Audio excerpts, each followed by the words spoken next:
So I left off with the section, what in Christ's name do they have people worshiping? And I want to move right along to Pope Francis's recent words about libertarians. The Pope made these comments in the recent past about libertarianism.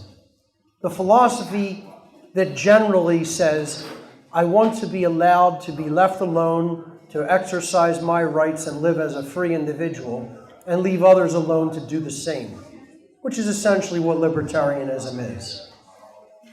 Voluntary behavior, non-coercive behavior, live and let live. Here's what the Pope of the current church said about libertarians and libertarianism. Quote, I cannot fail to speak of the grave risks associated with the invasion of libertarian individualism at high strata of culture and education. A common characteristic of this fallacious paradigm is that it minimizes the common good. Libertarianism is a more radical form of individualism that asserts that only the individual gives values to things and to interpersonal relations, and therefore only the individual decides what is good and what is evil. Libertarianism preaches that the idea of self-causation is necessary to ground freedom and individual responsibility. Thus, the libertarian individual denies the value of the common good. On the one hand, he supposes that the very idea of common means the constriction of at least some individuals, and on the other hand, that the notion of good deprives freedom of its essence. Libertarianism is an anti-social radicalization of individualism, which leads to the conclusion that everyone has the right to extend himself as far as his abilities allow him, even at the cost of the exclusion and marginalization of the more vulnerable majority. According to this mentality, all relationships that create ties must be eliminated, since they would limit freedom, and only by living independently of others, of the common good, and even God himself can a person be free. Could you even imagine the absolute fraudulent lies that are embedded in this diatribe? I mean, this is no Christian. This is a verminous piece of trash to try to convince people that a simple philosophy of live and let live is an ideology of pure selfishness and individualism run rampant, and saying that they believe that what they decide is good and evil. No, that's not what libertarians and anarchists think at all. They believe there's a standard for morality and that people should not infringe on other people's rights and freedom because it's immoral to do so. This guy wouldn't know anything about that because he is an immoral pedophile protector. So, before I leave this part of the presentation, I want to send out a challenge to our so-called Pope. Come to Philadelphia and let's go down to the arena where the old ECW arena is and meet me in the cage, and we'll settle our differences that way. I hereby challenge the Pope to an MMA fight.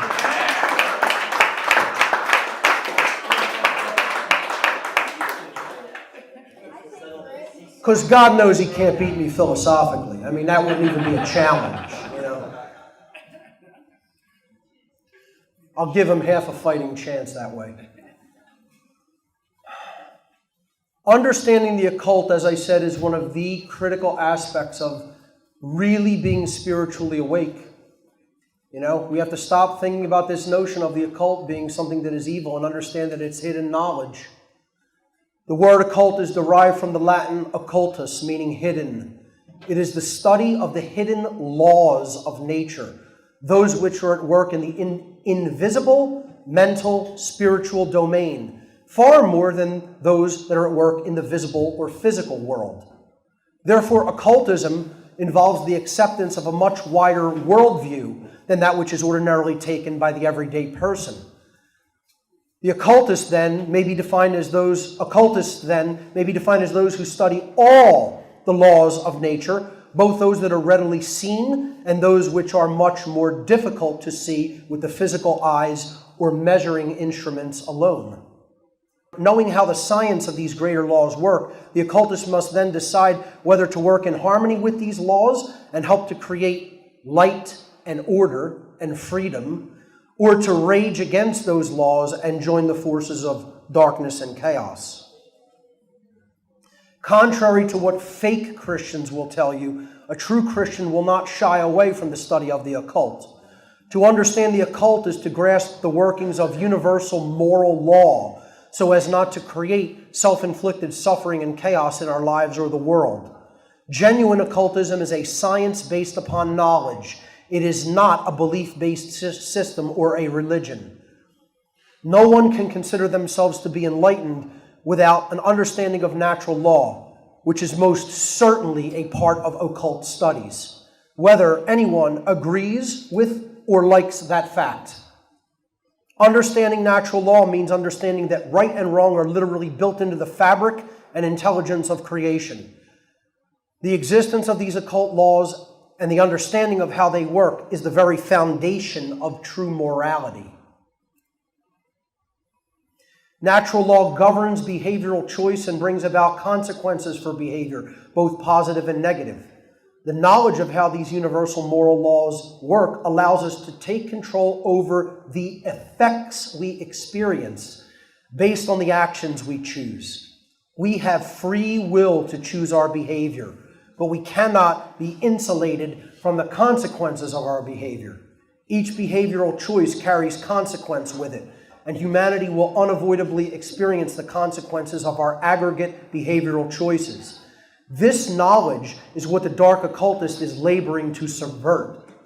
The manipulators use human beings to do their evil bidding, but those they manipulate will not escape the bulk of karmic consequence because they took the harmful actions and are therefore responsible for the resultant harm. This is why human beings must look into these occulted spiritual laws. It is the very knowledge that your enemy is using to conquer you, and simultaneously the only knowledge that will free you from your servitude. Those who do not understand the occult are not truly awake, and they certainly aren't true Christians. The book of Hosea chapter 4 says, "My people are destroyed for their lack of knowledge. Because you have rejected knowledge, I will also reject you from being priest for me, because you have forgotten the law of your God. And so I will also forget your children." A quote from the Old Testament. And from Corinthians, from the New Testament, "The weapons of our warfare are not of the flesh." The weapons of this spiritual warfare lies in the mental domain. It lies in the realm of knowledge and how it is being used against us. The importance of understanding the occult continued. A primary factor that prevents people from being awake is their lack of understanding of occult knowledge. Fake Christians lack this same essential factor of true spiritual awakening. We must understand that dark occultists are essentially ancient psychologists who use their knowledge of the human psyche against those who remain ignorant of how the mind works. We must learn the very same occulted knowledge that the ruling class understands about how the human psyche works and how it can be manipulated. And that's what the occult actually is. In fact, de-occulting this knowledge and bringing it out into the open for everyone to see, hear, and understand is the only thing that will ever have the potential to truly level the playing field in favor of human freedom. The ancient social engineers who designed the worldwide system of enslavement are the same priest class that invented the false exoteric religions of the world. They are the same priest class who invented and used the media, past and present, for the purposes of mind controlling the naive and ignorant public. So, this image here is a depiction of the ritual that takes place yearly in the California redwoods called the Bohemian Grove, and the ritual is known as the cremation of care. And they are literally immolating care. They call it dull care. They want to destroy the empathy that a normal human being would experience in doing the evil work that they do. And thus the ritual is the burning away of one's conscience. That is what it ritualistically symbolizes, the immolation of conscience. Now these occultists, will say, will put their media on this and say, there's nothing to see here. Nothing whatsoever to see there. It's just the world's power brokers all gathering in the same place. Media moguls, entertainment figures, heads of worldwide multinational corporations, all gathered, all planning and plotting together on how they're going to increase their sphere of influence and control. All completely unreported by the mainstream media, telling you to look the other way.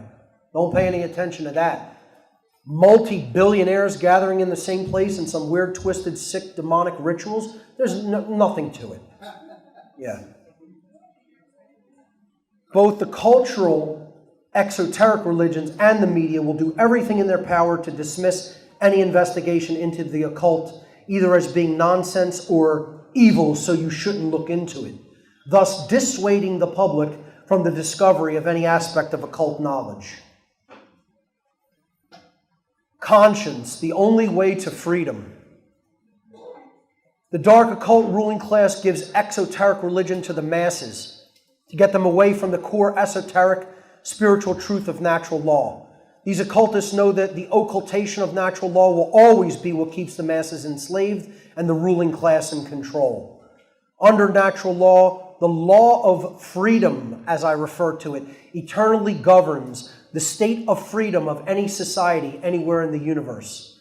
The law of freedom states that as morality increases in the aggregate of any given population of souls, that society's collective freedom will also increase. Conversely, as any society's aggregate morality declines, that society's freedom will proportionately decline. In other words, as morality increases, freedom increases, and as morality declines, freedom declines. This is how natural law works. And so then you only need to look to the experience that we are undergoing. Are we gaining freedom or are we losing freedom? And therefore you will know in the aggregate percentage numbers, percentage-wise, whether we are becoming a more moral population or a more immoral population. And I think the verdict is clear. This is why the only prescription that Jesus ever gave for freedom in the New Testament scriptures was know the truth.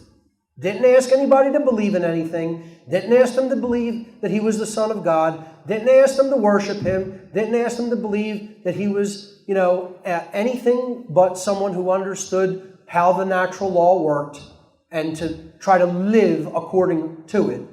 He didn't ask anybody to set up a religion in his name. That's all what people after his existence did. He was referring to the truth regarding our own individual sovereignty, the truth that there is no legitimacy to the notion of earthly authority, and knowing the truth of the difference between right behavior, which does not cause harm to other living beings or their rights or property, and wrong behavior, which does cause harm to other living beings or their rights or property. This knowledge comprises true conscience, and it is the only thing that can ever make humanity free, according to the law of freedom, which can never be undone or escaped. As morality in the aggregate increases, a society becomes more free. As morality in the aggregate declines, a society becomes more enslaved. This is what is meant in the New Testament scriptures as the figure of Jesus, representing the consciousness that he had, being referred to as the way, the truth, and the life. This doesn't mean that it's that he is some God man that needs to be worshipped. This is about following the example set according to the Jesus figure in the New Testament. That's the way of freedom, the truth of natural law, the way to life and not death and destruction and chaos. See, I did this entire presentation on what real Christianity is about as opposed to the fake variant that people have been given. Because even in the exoteric sense, I consider that Christianity is a religion that is to be held to a higher moral standard. The cornerstone of true Christianity is a high moral aspiration embodied in the Golden Rule. The Golden Rule challenges people to treat others the way that they themselves would want to be treated and not to violate other people's rights, just as you don't want your own rights to be violated. This is why I personally hold the religion of Christianity, even in its many exoteric, variants, to higher moral standards than all other world religions, and therefore why I chose to make it the focus of this presentation instead of any other religious belief system. The Golden Rule is a true representation of a higher level of consciousness for those who subscribe to it and attempt to live by it. And it's so simple, it's almost stupid. You don't want something done to you because it's harmful? Don't do it to other people. That's really the apophatic version of the Golden Rule. Don't do unto others what you don't want done unto you. And to say it in the positive sense is just treat others the way you want to be treated. And yet, the vast majority of human beings cannot understand this. Certainly, they're not living by it. Christianity and some of its similarities to Buddhism. Buddhism, in its exoteric form, shares many similar aspects to Christianity in its embodiment of the solar savior figure of Buddha, who in his earthly incarnation and name went by Siddhartha Gautama. In its pure state, Buddhism is an esoteric philosophy which teaches natural law via the Four Noble Truths, which are tenets which outline the causal factors for human suffering and the result that we receive experientially in the real world based upon our actions, which is karma. Buddhism also discusses the remedy by which we can alleviate that suffering by changing our behavior through the methodology of the Eightfold Path. That is an understanding of natural law. It is the knowledge of the causal factors of human suffering and what we can do to alleviate that by changing those factors at the causal level. True Buddhism explains how we experience exactly what we create, the karmic consequences of our own free will behavioral choices. In its esoteric aspect, Buddhism can be said to be on a similar level of consciousness to true Christianity. Buddhism and the New Age, or as I like to call it, the New Cage movement. Just as there is fake Christianity, there are degraded forms of Buddhism which seek to embed in people a pseudo-spiritual message of total acceptance of everything, even injustice, evil, and slavery. The New Cage religious belief system is essentially a heavily modified, perverted form of Buddhism. Unfortunately, there is no such thing as meditating your way to enlightenment and world peace. This Buddhism in name only is a form of psychological warfare which makes people largely inactive observers, preventing them from ever taking any real-world action against the evildoers who are violating their natural rights and sovereignty. The lost years of Jesus. Whether or not the New Testament figure of Jesus was a historical person or not, the biblical stories about him suggest that he left his home of Judea shortly after his childhood for many years before returning to the land of his birth and beginning his spiritual ministry. In the minds of the spiritually initiated, this can mean but one thing. Jesus traveled to Egypt during his so-called lost years and was himself initiated into the knowledge of natural law through the Commission mystery schools of ancient Egypt.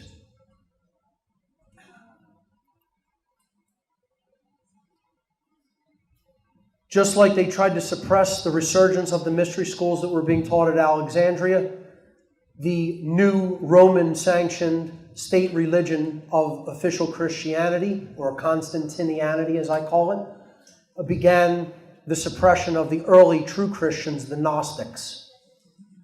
The philosophies upon which esoteric Christianity is based predates the 1st century AD accounts of Jesus by thousands of years.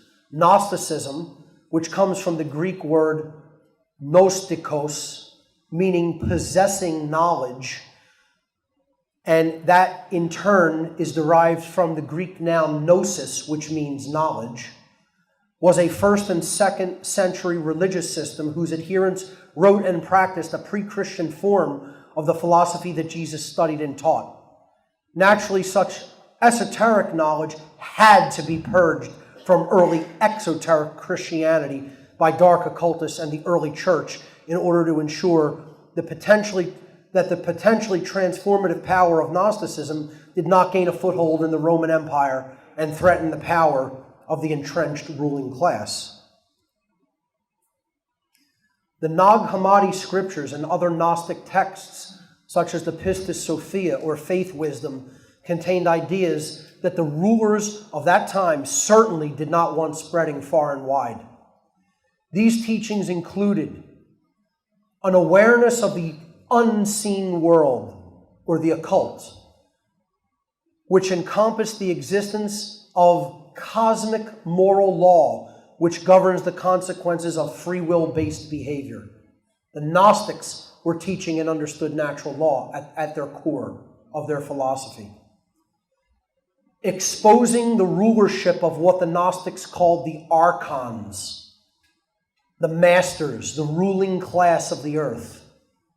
Some people would say that they were non-human entities, the archons, either subtle, hyperdimensional, or extra-dimensional beings, or even extraterrestrial beings. Regardless of what their nature was, their plan is the same: to control, to dominate, to manipulate, and to enslave. That's why I like to call anarchy anarchony. You know, the word anarchy comes from an-archon, the absence of masters or a ruling class. It doesn't mean chaos, as we'll get to. Rejection of all archonic false authority in favor of the true authority of the universal Creator's moral law. This is what the Gnostics practiced and preached and accepted. They knew there was no legitimate authority in man. No such thing. The only authority is the law of the Creator. The concept that true spirituality was ultimately about waking up from worldly illusion created by incorrect, irrational, and immoral thinking. They coined the concept, waking up from illusion. We still use this term today in spiritual movements. Karmic consequence accrued over multiple lifetimes, which was completely wiped out from the canonical scriptures in the Council of Nicaea. The existence of 3 distinct types of human soul groups. This may be one of the most interesting Gnostic philosophies, because it may explain why we have such a difficulty in waking people up to truth. They considered these 3 different soul groups to be different classifications of spirituality within human beings. The first group were known as the Hylics, Hylics, Hylics. And they were this was the class of human beings that was completely identified with materialism and base instincts. They only identified with the physical body and the material world. They were spiritually unconscious, and they would be extremely difficult or impossible to awaken because they were so rooted in the ego and so rooted in the flesh. They never even considered spiritual matters. They never turned their mind to it at all. So that's the Hylics. Then they had a group of human beings that they classified as the Psychics. The people who had some form of spiritual consciousness. They were somewhat embedded in mind. They could conceive, they could have conceptual thought processes. But they only really grasped spirituality from a simplified emotional perspective, rather than from a place of true, deeply rooted knowledge, or in other words, occultism. And the Gnostics considered that the psychics were possible to wake up, but with some effort. You had to put a lot of effort. They were fence sitters, in other words. You could bring the knowledge to them and they would listen, at least with an open mind, maybe consider it, and maybe they'd move a little bit in consciousness in a lifetime. And maybe you could wake some of them up fully. And then some of them, they didn't wake up and they went back into the illusion. And then the third group was known as the pneumatics. I love the name. And, it comes from the Greek word pneuma, meaning spirit. And these were those who were spiritually awakened. They were, the high consciousness soul group. They were elects or adepts who incarnate to become teachers of spiritual knowledge. The pneumatics. And, how many people have ever heard this? Ever. 1, 2, 3. 3 in the room. Okay? So even people who, study this type of esoteric information and spirituality, it's buried. They don't want people understanding this. The early church didn't want people understanding this. Certainly the ruling class doesn't want them understanding it. So what other horrors did the early church conduct, aside from the suppression of the Gnostics? The genocide of the Albigensians. One of the most brutal treatments of people anywhere and at any time period in history. This is where some of the most ruthless medieval torture came out of, from people who considered themselves Christian and holy people. The work of purging inconvenient competing spiritual knowledge was certainly not limited to the early church. Most people have heard of the Christian crusades of the Middle Ages. These military campaigns included the infamous Albigensian Crusade of the early 13th century. The Albigensian Crusade was a 20-year military campaign initiated by Pope Innocent III to eliminate the Christian sect known as the Cathars. This is where we get the word cathartic. The Cathars in the Languedoc region of southern France. While the Cathars they could be considered an extremist ascetic sect. They really believed in the purging of the physical and the primacy of the spiritual, which was sort of imbalanced, and they really lived a very ascetic lifestyle. They still taught against the idea of false authority being vested in any worldly institutions, especially church or state. So you could consider that they were anarchists, or at least anarchic. And I'm telling you, the ways that they were tortured is, the realm of nightmares. Here's Pope Innocent, very innocent. He said, anyone who attempts to construe a personal view of God which conflicts with church dogma must be burned without pity. And he's not talking about like spiritually burned or like, I'm going to really light you up verbally. He meant burned with fire to the death. And they lit people on fire, doused them in oil, lit them on fire. Very Christian of them. Very Christ-like. They broke people at the rack, putting them on a torture wheel and snapping their bones with hammers, or stretching them, lighting fires under their feet, burning all the skin off their feet till they bled out. The strappado was another medieval instrument of torture, where somebody's arms were tied behind their back, and then they were hoisted up via a pulley system with their arms behind their back and all their weight, and eventually they would suffocate like that. It's like crucifixion. Very Christian behavior. And, the souls that underwent this torture, I still think they're not at rest. From understanding some of the stories of the Languedoc region of southern France, these souls are still, wandering in some cases and not at peace because of the kind of tortures that they underwent. That's what the early church did and the medieval church did. Fake Christians, if there ever were. I want to do this whole section on atheism because I don't want people getting the impression I'm an atheist. I'm not a traditional Christian. I'm an esoteric Christian. I'm a person who understands natural law and who understands occultism.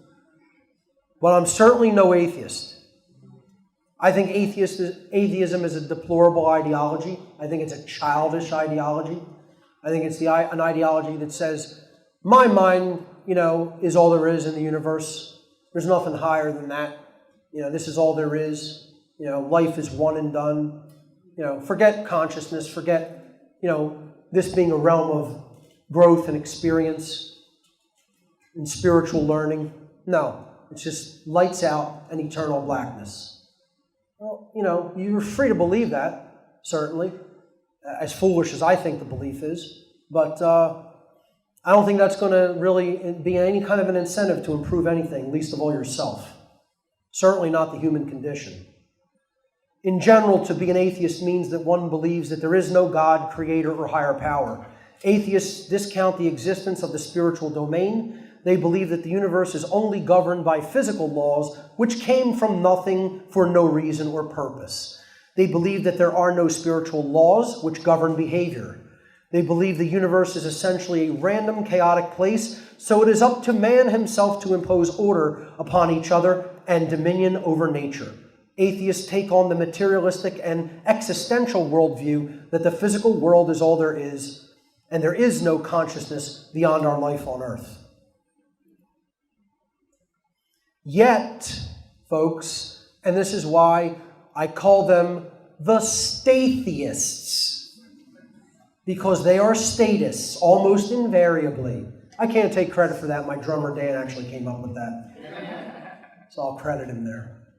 At least that's who I heard it first from. I don't know if he made it up. But if he did, that's awesome.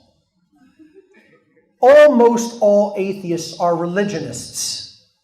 See, just because they don't accept a higher power or a God, do not think they do not have a religion. Because atheists have a religion, my friends. And that religion is called government. Almost every atheist I know devoutly believes in this religion. They pray at the altar of government, the most dangerous religion on the face of the earth, because it is firmly rooted in coercion and violence. They also pray at the altar of scientism, not true science. They pray at scientism's altar. This is the form of state-funded, quote-unquote, science, whose decrees they accept and believe in with religious fervor. So yeah, atheists do have their religions. It's called government and science, scientism. Make no mistake about it, the atheist mindset is the death of care.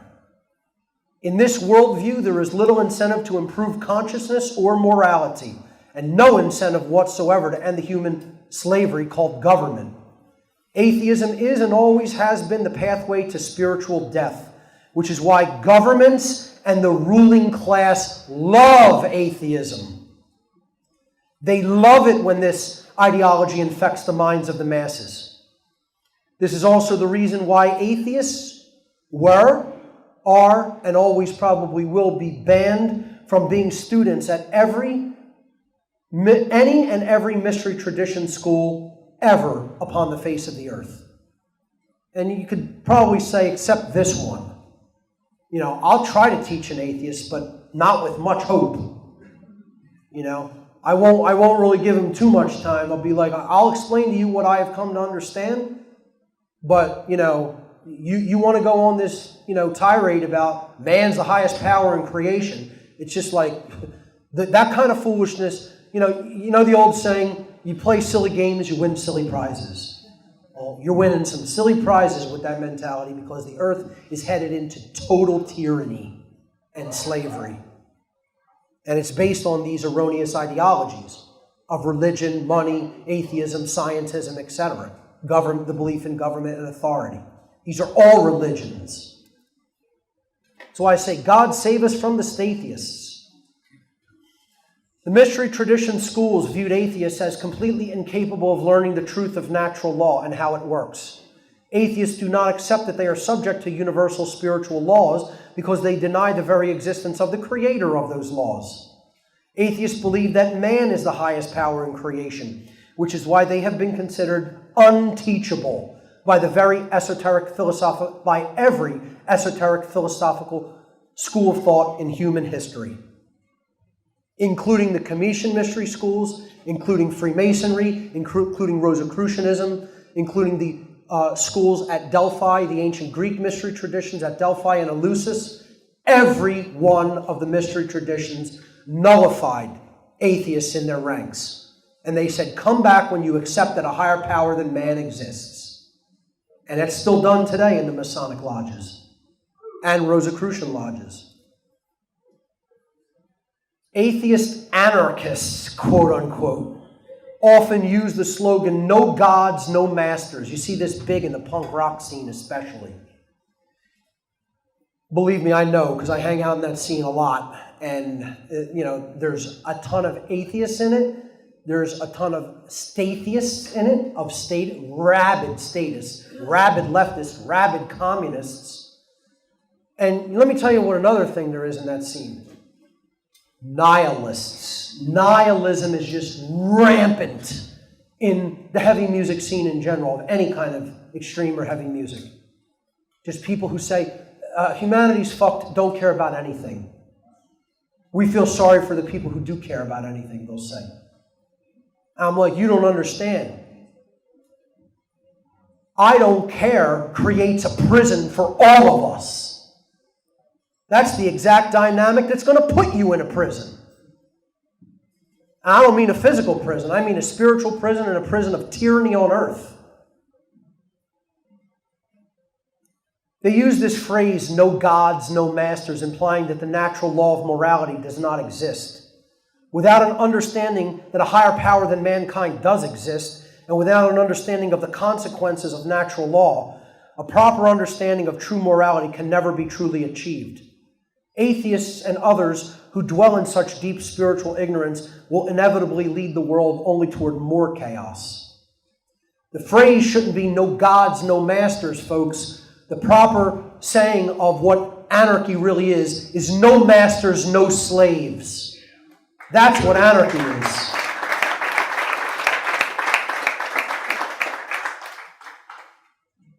Fake Christians don't know what Satanism really is. They have this Hollywood, B-movie imagination of what Satanism is as an actual religion. And I'm telling you, their head is up their ass on this one. And there's no telling them. I tell people, look, if you want to know about Islam, you'd probably want to go to an imam at a mosque and ask them about Islam because they're a priest in that religion. If you want to know about Judaism, you'd probably go to a Jewish rabbi in a synagogue and ask them about Judaism because they're a priest in that religion. You want to go and learn about at least exoteric Christianity, you might want to go find, a Catholic or a Protestant priest in a church and ask them about their religion. Well, folks, I was a priest in Satanism. I was a priest in one of the largest bodies of public Satanism that exists on the earth, called the Church of Satan under Anton LaVey, who personally appointed me as a priest in the Church of Satan. So you would think that a former priest, would know a little bit about the tenets and doctrine of the satanic religion, would you not? Yet, I'll have Christians tell me, so-called Christians tell me, no, what you're saying isn't Satanism. Satanism is the worship of this being that is this devil depicted, and it's Lucifer, and it's the archenemy of God, etc. And I'm trying to explain to them, you don't understand. This is a worldly, it's an ideology, a way of living in the world. It has tenets and things that you actually do, and ways that you actually behave, and ways that you actually think. This isn't just about going out into the woods and lighting bonfires and sacrificing animals or dressing in black robes. This is not what Satanism is. It's part of fake Christian belief that they know what Satanism is and other people don't. I've been trying to expose real Satanism for the last 15 years of my life. I'm telling you, people still don't get it. They won't take it from somebody who is an actual priest in the religion. It's like having the playbook of the other football team and taking it across, to the other coach and saying, "Listen, here's all the plays they're going to run," and they're like, "Get out of here! I don't want to hear that. We'll do this our way." Can't even give them the playbook. That's how dumb they are. The dark occult controllers of our world manipulate the masses of people by giving them their mindset and their religion. This is the best way to have them continue fighting and weaken each other so that they are easier to control and rule. See, they give people little watered-down variants of their own religion and their own mindset. They're still the big chiefs and the big priests of this religion, and they still have the big satanic mindset. They give people the smaller one because the bigger can control the smaller. I call it mini-me Satanism, is my little coined term for it. They're Dr. Evil, and they give the public the mini-me version. This is the best, okay, so an understanding of true Christianity. In an understanding of true Christianity, you must understand what its polar, mistake in the slide again, I apologize. To understand true Christianity, you must understand what its polar opposite, Satanism, really is. Fake Christians refuse to understand genuine Satanism, but an authentic Christian has knowledge of the occult and can discern between light occultism and dark occultism based on how that knowledge is being used. Satanism is an ancient occult religion comprised of diverse, interconnected networks of worldwide adherents. At its ideological core, here's what Satanism really is. This religion postulates that knowledge of the human psyche and knowledge of the laws of the universe should be occulted or hidden and held only by a few human beings. It is much more accurate to perceive Satanists and dark occultists in general as ancient psychologists, as I've said many times, who hold and wield hidden information in ways which exploit those who remain ignorant of that information. The belief in Satan as an anthropomorphic deity instead of a set of ego-driven values and a way of being in the world is a misconception which leads people to a lack of understanding of real Satanism's agenda and their control and manipulation of our world. And it leads them to an inability to identify the true enemy. This is how I described the network of Satanism and dark occultism in my presentation called Demystifying the Occult, Part 2, Satanism and the Dark Occult. You have the general public that they want to exploit and use to do their bidding and to do their dark, evil work. And so they take them into the lower ranks. They filtrate. They have a vetting and filtration system of publicly known dark occult organizations. These are very low-level organizations as such that I was involved in. I'm not telling you I was up there with the absolute elite of the world, because I was not.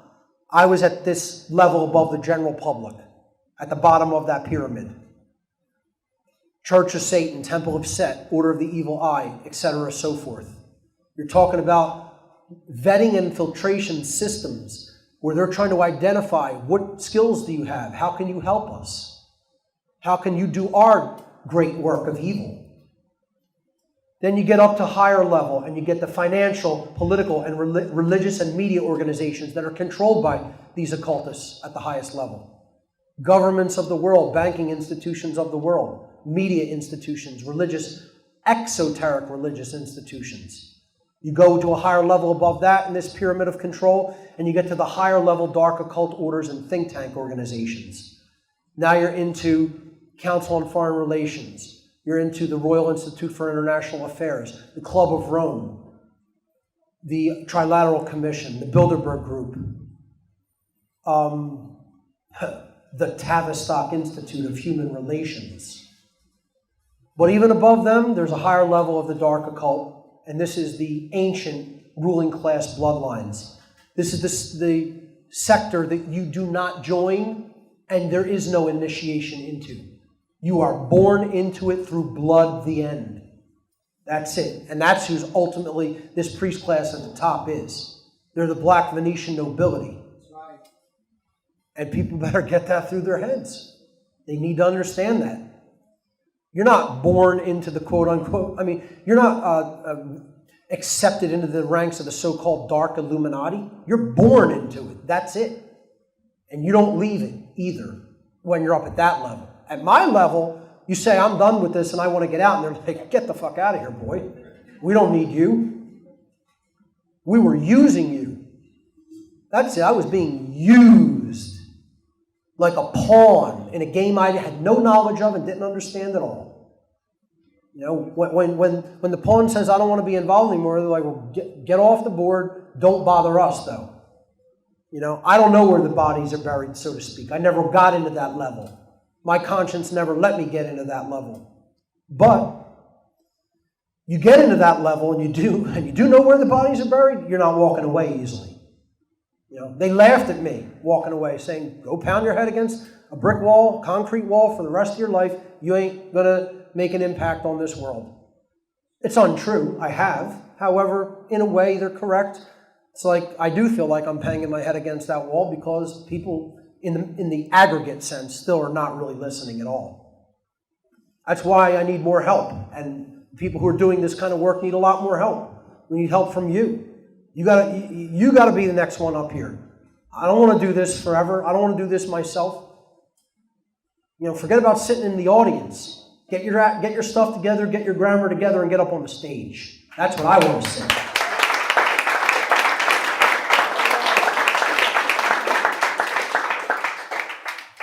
The symbolism and trappings of the Christian devil or Satan are used in modern Satanism for two reasons. The first is to try to make outsiders see Satanism as, quote, just another quaint religious belief that is based upon traditional Christian belief systems. The second is to associate itself with the adversarial dynamic in nature, referred to as involution in the occult world, the force which opposes true evolution in consciousness by making us divided and contradictory in our own thoughts, emotions, and actions. The word Satan is derived from the Hebrew word shaitan, meaning adversary. That's shin tav nun, shaitan.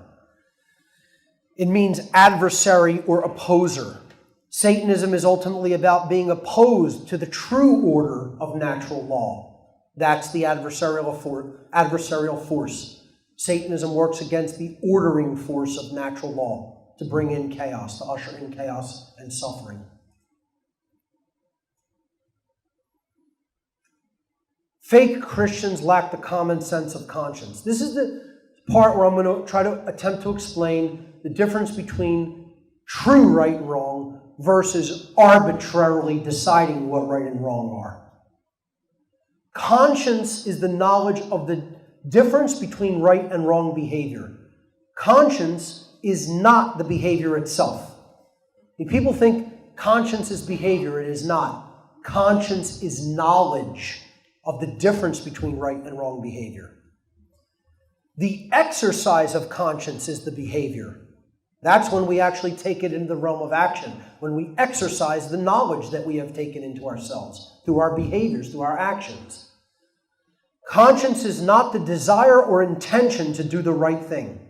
This misconception causes many people to believe that they themselves or others have conscience when they do not. Ladies and gentlemen, most of the people of this world do not possess conscience. It doesn't matter whether they think they have it or whether you think they have it. Because conscience is knowledge. And how many people actually do have the definitive, objective knowledge of the difference between right behavior and wrong behavior? How many could actually articulate it to someone else? How many people can actually define what a right is? Again, I've made this social challenge, this social experiment challenge. Go and ask people on the street what is a right, and they will not be able to define it. They will not be able to tell you. A right is an action which does not cause harm to another sentient being. They will not be able to give you that simple definition of a right. And if you don't know rights, you don't have conscience. And if you don't know rights, you're going to lose them. You're certainly not going to be able to protect what you don't even know. And it's not going to be with you for very long, if at all. Someone can have all the desire or intent in the world to do the right thing, but if they do not have the knowledge to do so, they can never succeed in actually doing that task, doing what is right. Look, I could say, hey, I want to build race cars. I really have the intention and desire to build race cars. But if I don't go and actually learn the tool set to build race cars and then actually practice and do it and build race cars and learn how to really do it for real, I'm never going to build a race car. You want to learn how to paint. You don't say, I have the intention to learn how to paint. You actually get involved and do it. This is what people don't understand about real conscience. It's not about saying I have the intention to do the right thing. It's actually about doing the right thing. Intention is meaningless. Action is everything. Intention is meaningless. Behavior is everything. A constant theme throughout my work. Knowing moral law and living it is entirely different from merely wanting to do so. And because of this, most people don't know what it means to be a truly good person. They have this nebulous idea of what it means to be good. And most people say, oh, that person is generally good. Well, do they know the difference between right and wrong? Do they use their free will to choose right over wrong in every moment of their life? Well, then don't tell me they're a good person if they're not doing that. Don't tell me order followers are good people. Don't tell me cops and military are good people. Order followers, by definition, cannot be good people. Zero. None. 100% blanket statement, absolute. If you're an order follower, you're not a good person. To be a good person means you follow conscience, not orders. It means you know the difference between right and wrong, and then you exercise that behavior by choosing willfully of your own knowledge the right behavior over the wrong behavior once you understand the difference between those two modalities of behavior. Order followers don't do that. They act on what somebody else told them to do. And that is morally wrong all the time. So the only good order follower was one who has stopped being an order follower. They're no longer that thing. So there is no such thing as a good order follower. Developing true conscience means that a person integrates within themselves the definitive and objective knowledge of the difference between right behavior and wrong behavior, empowering them to truly do what is right by choosing right behavior over wrong. Sadly, most modern-day Christians have a severely distorted understanding of conscience, where it comes from, or how to exercise it properly. The word conscience is derived from the Latin consciere. Very interesting, okay? I recently actually learned this. I knew that it came from con and sciere, which means to know together. Con means together or with, and sciere means to know. But I didn't know until recently what the verb consciere in its full context actually meant. The Latin verb consciere means to know well, to know in fullness, to know definitely.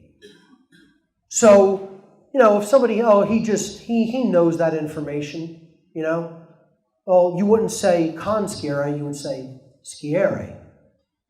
But, whoa, he knows that. He's an absolute expert on that. He knows it deeply and in its fullness. Then you would say consciere, to know in its absolute fullness. In other words, to grok. How many people know Heinlein, Stranger in a Strange Land? How could I be bringing up all these great works of fiction and media and like two people know about it? Robert Heinlein, folks, Stranger in a Strange Land, one of the greatest science fiction stories about an anarchist that you will ever read. Please read it. Short novel. You know what I'm talking about. Okay. Yeah, Michael Grox. Yeah, okay. So, consciere means to grok or to understand in its fullness. And that's what conscience is, folks. To know it definitely in its fullness, the difference between right and wrong. So, that in turn comes from, as I said, con meaning together or with, and the Latin verb sciere meaning to know. Literally, conscience means to know together, to be all on the same common sense ground, all on the same page regarding what's right and wrong. In other words, to have common sense. It is all too uncommon and lacking in our world. If everyone knew the essential knowledge of conscience, we could establish the common sense understanding of morality on earth, where everybody understands right and wrong. But this is humanity's main stumbling block. It doesn't know definitely the common sense knowledge of conscience. The worldwide system of violence, theft, and coercion that exists now is built upon that ignorance. Natural law is not difficult to grasp, quote unquote, advanced spiritual teaching. Like I said in the morning session, folks, this is the remedial class. This is not the high-level spiritual stuff. This is the basic foundational building blocks of what you have to lay a foundation with to get to any higher levels of spirituality. This is the basic elementary foundation. People becoming aware of the knowledge of true conscience and aligning their actions with it is the only way to alleviate the self-inflicted suffering, the self-inflicted sufferings human beings have created in the world. I wish that common sense was more common. So, fake Christians' variant of morality. True morality versus arbitrary morality. This is the kind of morality that is often practiced in the Christian church, the so-called Christian church. They don't have morals. They have likes, dislikes, preferences, whims, and aesthetic likes. Things that they find pleasing or somehow repugnant. Immoral behavior, by definition, is coercive and violent behavior which causes harm to another being's life, rights, or property. Any action that does not infringe on another's rights or cause harm to a sentient being is a right. Actual wrongdoing is a violation of rights by some form of theft, murder, assault, rape, property theft, trespass, or coercion. Fake Christians will not accept such a standard from what they consider wrong, and will attempt to impose their own idea of morality onto a behavior or activity which they find distasteful or aesthetically unpleasant. Again, they're not teaching in their ranks what real right and wrong are. They're saying, oh, that woman's skirt is too short. That's wrong. That's immoral. They're not harming anybody. Oh, the fake Christian doesn't like people who smoke cannabis. They find it unpleasant and distasteful. Well, then don't smoke it. Don't tell me I can't or use it for healing of my body. It's like, that's a right. And they'll say, oh, no, that's immoral and a wrong. No. You want to consider it a vice because you find it repugnant or unpleasant. That doesn't mean it's a crime. A crime has to have a victim. There has to be a violation of rights for a crime to have been committed. They will then incorrectly label such, vice or repugnant behaviors as wrong or immoral just because they don't like or approve of them. Worst of all, they almost always want their preferences violently forced on by everybody else, by government. They believe that the church can decide that vices are sins and the state can decide that vices are crimes. Neither of which is true.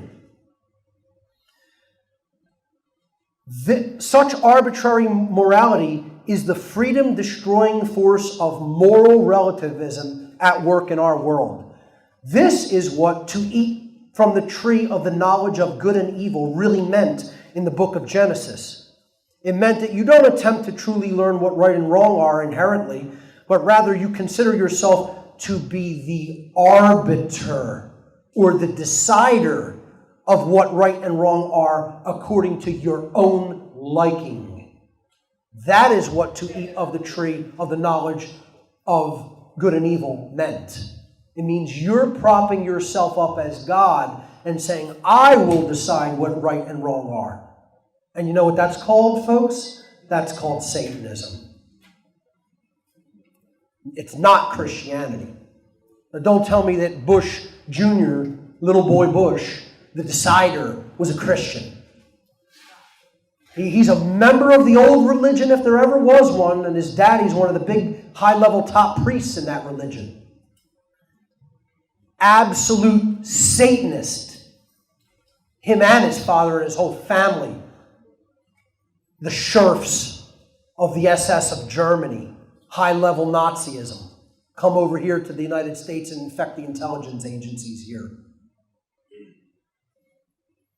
The exercise of discernment and judgment is another commonality shared by true Christians and lacking in the fake ones. The only leap of faith that a person must make is that truth exists and that you can know it. With truth, matters regarding morality can be discerned as true or false, and correct judgments can be made and acted upon. True Christians studied and obtained the knowledge necessary to discern truth from falsehood, which is required to exercise conscience. They employ this spiritual discernment without relying on any worldly governing authority to tell them what is right or to tell them what to do, least of all the church or the state. It is a false Christian idea not to judge other people's wrong and harmful behavior. This whole adage, judge not lest ye be judged. This is exactly the kind of looking the other way that has plunged our world into the abject slavery and chaos that represents the current human condition. Judge not lest ye be judged refers to judging according to your own likes or dislikes. Now, don't judge right and wrong for yourself. That's not for you to judge. That's for you to learn correctly, to get your grammar right about it, so that then you could get your rhetoric or your actions right about it. It referred to judging according to your own likes or dislikes, whims or preferences, what right and wrong happen to be. It does not mean to stay silent and not call other people out on their violent or coercive immoral behavior. This is why we're in the mess we're in. People won't say to each other, hey, you're wrong. You don't have the right to do these things. You don't have the right to coerce people like this. You don't have the right to violate people's rights like this. How many people have the balls to call people out on their bullshit like that? Not many. And lots in this room, yeah. Now, rhetorical question. I know we're here, yes. But I'm talking about out there, how many people have the balls to do that? Not that many people. They want to look the other way and they want to make excuses for other people. And that's just going to get us more of the same. True spirituality is rooted in true freedom. How many Christians will you go and ask, as I asked this morning, that will tell you that the ultimate goal of true spirituality is freedom? At all. Hardly any. And I mean freedom in all the senses. Spiritual freedom, mental freedom, and physical freedom. True Christians have the knowledge of the causal factors of the current human condition and know the universal law of freedom, that freedom and morality are directly proportional to each other. An authentic Christian understands that freedom is a natural right gifted by creation, and that freedom and spirituality are inherently connected and can never be separated from each other. Freedom is the purpose and goal of true spirituality. You know, how many Christians will say that or tell you that? They don't know it themselves, they don't care, they don't talk about freedom. Freedom's against their 501c3 tax-exempt status, as I'll get to.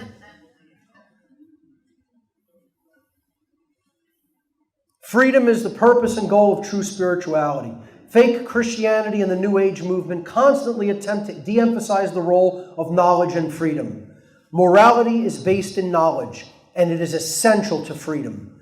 When knowledge is de-emphasized and belief is heralded, it will always lead to a degradation of morality, and therefore a degradation of freedom, because morality and freedom are inseparably interconnected. We are given exoteric religion to distract us and keep us from having and exercising the common sense knowledge that can make us truly free. True Christians are deeply aware that genuine spirituality is all about freedom. Spiritual freedom, mental freedom, and physical freedom. Not just two of the three. Not just having your spirit be free and your mind be free, but free to, in the physical domain, exercise the rights that you have and that are yours to exercise. And not be infringed on those rights to exercise them. Not have your rights infringed by coercive efforts of government. That's what real freedom is. Freedom is the right to engage in an action that is not harmful to others unrestrained by others. It means no one comes along and says, hey, you can't communicate with this person. You can't engage free speech. Hey, you can't engage in this voluntary interaction with people. You can't sell them this and they wanted it and it's a voluntary exchange because you don't have a license to do it. That's not freedom. You know?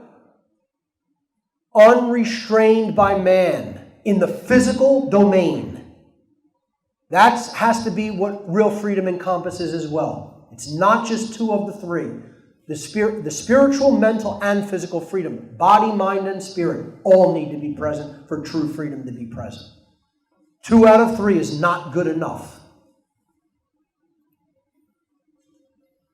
The illusion of serving two masters. Matthew 6:24 says, no man can serve two masters, for either he will hate the one and love the other, or else he will hold to the one and despise the other. You cannot serve God and mammon, and you cannot serve God and the state simultaneously either. False Christians' true service is to the religions of authority and money.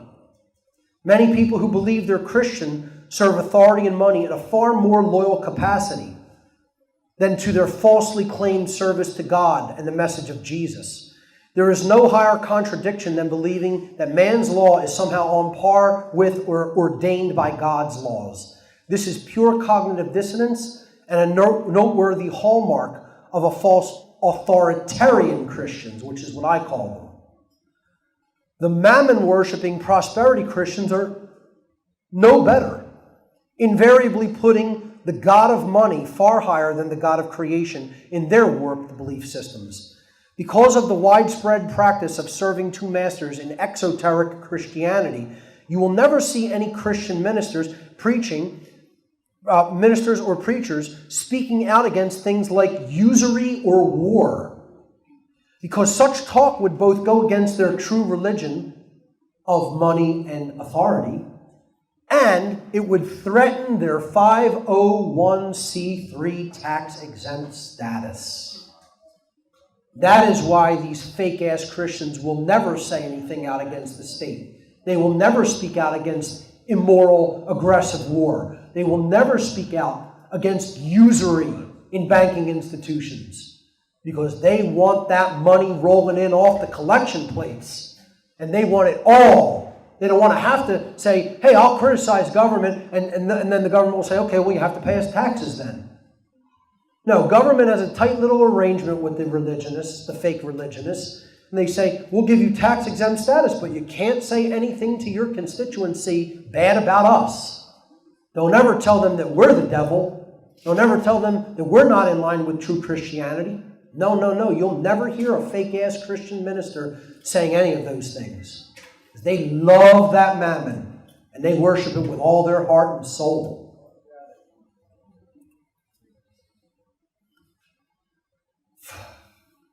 So they'll tell you submit to the government, while they are completely at odds with themselves serving two masters, largely the God of money. The state, the police forces, the military, the so-called Constitution, which is just more man's law. Stop worshiping this shit. These are false gods. And all the false Christians just eat it up with a spoon and a straw. They can't get it in fast enough. They can't suck it down fast enough. Government is a cult and nothing more than a euphemism for slavery. A true Christian knows that everyone has the exact same rights, and no one has any more or less rights than anyone else. Everyone in this room, everyone throughout the world, everyone throughout the universe has exactly the same rights. Nobody has more rights than me or you. Nobody has less rights than me or you. A true Christian knows that since rights are not created by humanity, but are the birthright endowed to us by the creator of the universe, no human being or group of human beings can ever grant rights to or revoke rights from anyone else. You can't say, hey, listen, We know that murder and theft is wrong, but we're going to grant this group of people the ability to do these wrongdoings unrestrained from any kind of punishment, with total impunity. We're going to give them the license to be able to do these things. There's no such thing. This is a bullshit illusion. It's mind control. That's what it is. Anybody who believes in that nonsense is mind control. Okay? Right now, in this room, if I were standing instead of in Philadelphia in the state of New Jersey, I could be jailed for just being there with what I have upon my person. Now, I mean, tell me how you could do the same behavior in two different places, and in one place it's considered moral and a right, and in another place it's considered immoral, and you could be jailed and caged for it, or even killed if you refuse to comply. This is called bullshit moral relativism. And this is the total mentality of Satanism. Satanists think one thing could be right one place and wrong in another place, or right at one time and wrong at another time. They believe in relative morality. There's no such thing. This is called, all this equates to, all moral relativism like that equates to, which is what all man's law is based upon, is I'm God and I get to make up right and wrong at my whim. Let me tell you something. No one is that force, and no, they do not get to do that.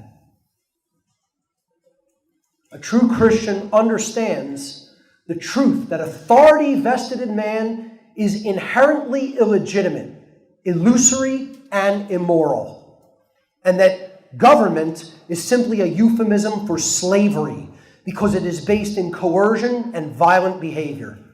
Government is not just a euphemism for slavery, though. It is both a religion and a cult. Now, here's where the language gets even stronger. Government is not just slavery. It's not just a religion. It is a cult. This is a cult mentality, because the definition of a cult is a religion that is dangerous to the lives, rights, and freedoms of others who are not its members. A cult does actual violent deeds to beings that are not members of its ranks. And that is the definition of what government is. See, you can have a religion, and it's a ridiculous notion, it's a ridiculous belief system. You can have a religion that Fozzie Bear is the God of creation, and we're going to all bow down and worship Fozzie. Okay? And wonderful, have your ridiculous, nonsensical religion, because it's not harmful. This is where I say, even if you want to believe in pink elephants, and dancing fairy tales wandering through the sky, dancing fairies wandering through the sky, you're entitled to do that. You can be as wrong as you want. You could be as idiotic as you want, as long as the belief has nothing to do with the infringement of rights and freedom. Believing in government is not even a right.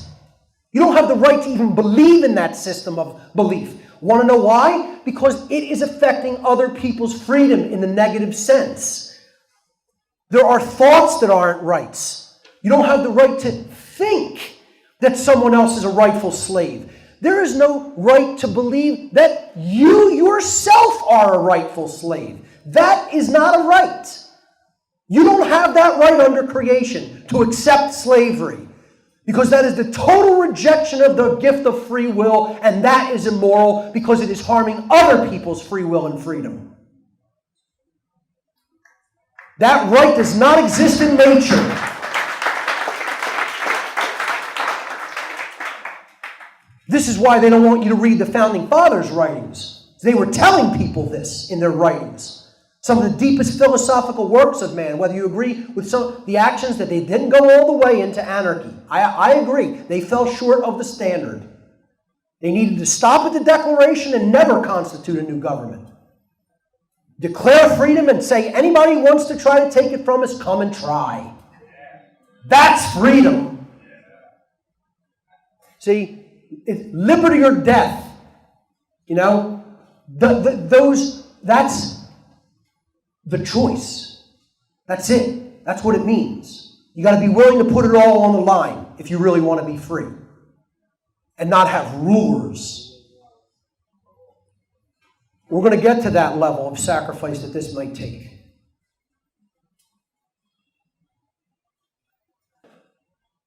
So that's what a cult is. And that's why government is absolutely defined properly as a cult. Because it is a illusory, immoral belief system that does violence to people who are not its members. See, the difference between natural law and man's law is everything. Natural law is based upon truth and principles which are eternal. They're inherent to creation. They exist everywhere, at all times and places. Man's law is based on dogmatic beliefs, which are constructs of the illusory mind. Natural law, or karmic law, or moral law, or God's law, whatever you want to call it, is harmonized with due to knowledge and understanding. Man's law isn't harmonized with, it's complied with due to fear of punishment, of what will happen to you if you don't comply. Natural universal law is universal. It's cosmic. It exists everywhere in creation. It applies anywhere in the universe, regardless of time or location. Man's law differs with location based upon the whim of legislators. You could do one thing in one place, and you do it in another place, you could be caged. That's moral relativism. Natural law is eternal and immutable. It exists and applies for as long as the universe exists, and it cannot be changed by any force in the universe. No one is capable of changing natural law, or not being bound by it, for that matter. Man's law changes with time based upon the whim of legislators. So you look at prohibition in the 20s, alcohol was illegal, it was legal, it became illegal, and then it went back to being legal again. Well, was it immoral? Was it moral, became immoral, and then went back to being moral again? Is that what happened?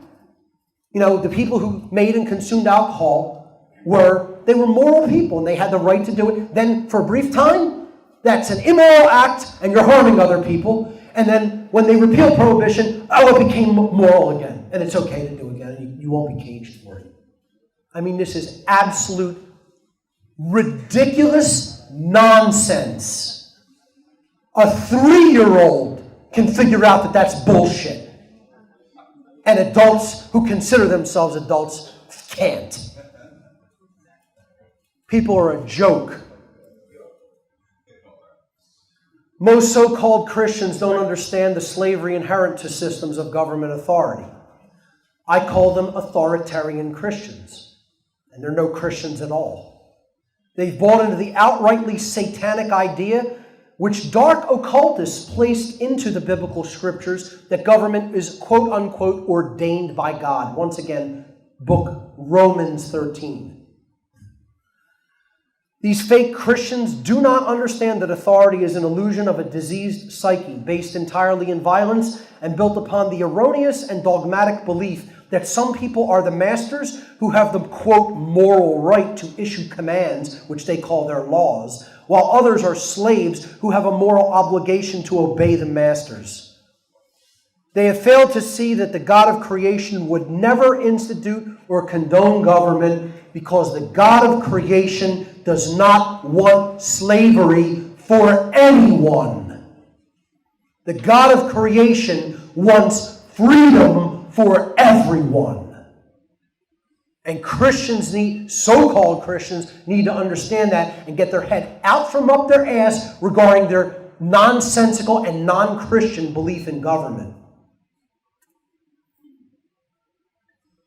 The only quotes outside of biblical scripture that I'm putting in this whole presentation, I'm going to compare myself and one of the founding fathers, James Madison, who, God bless him, he helped write the Second Amendment. He co-authored the Second Amendment with George Mason. And so thank God for those men. But he was a Federalist and he was a statist long term. And he said this: if men were angels, no government would be necessary. This is a quote from one of the founding fathers, James Madison. Let's see how James stacks up to me. And let's see who's a little bit more Christian. I say, since humans aren't angels, and I certainly agree with that, none are fit to rule. Put that on my gravestone.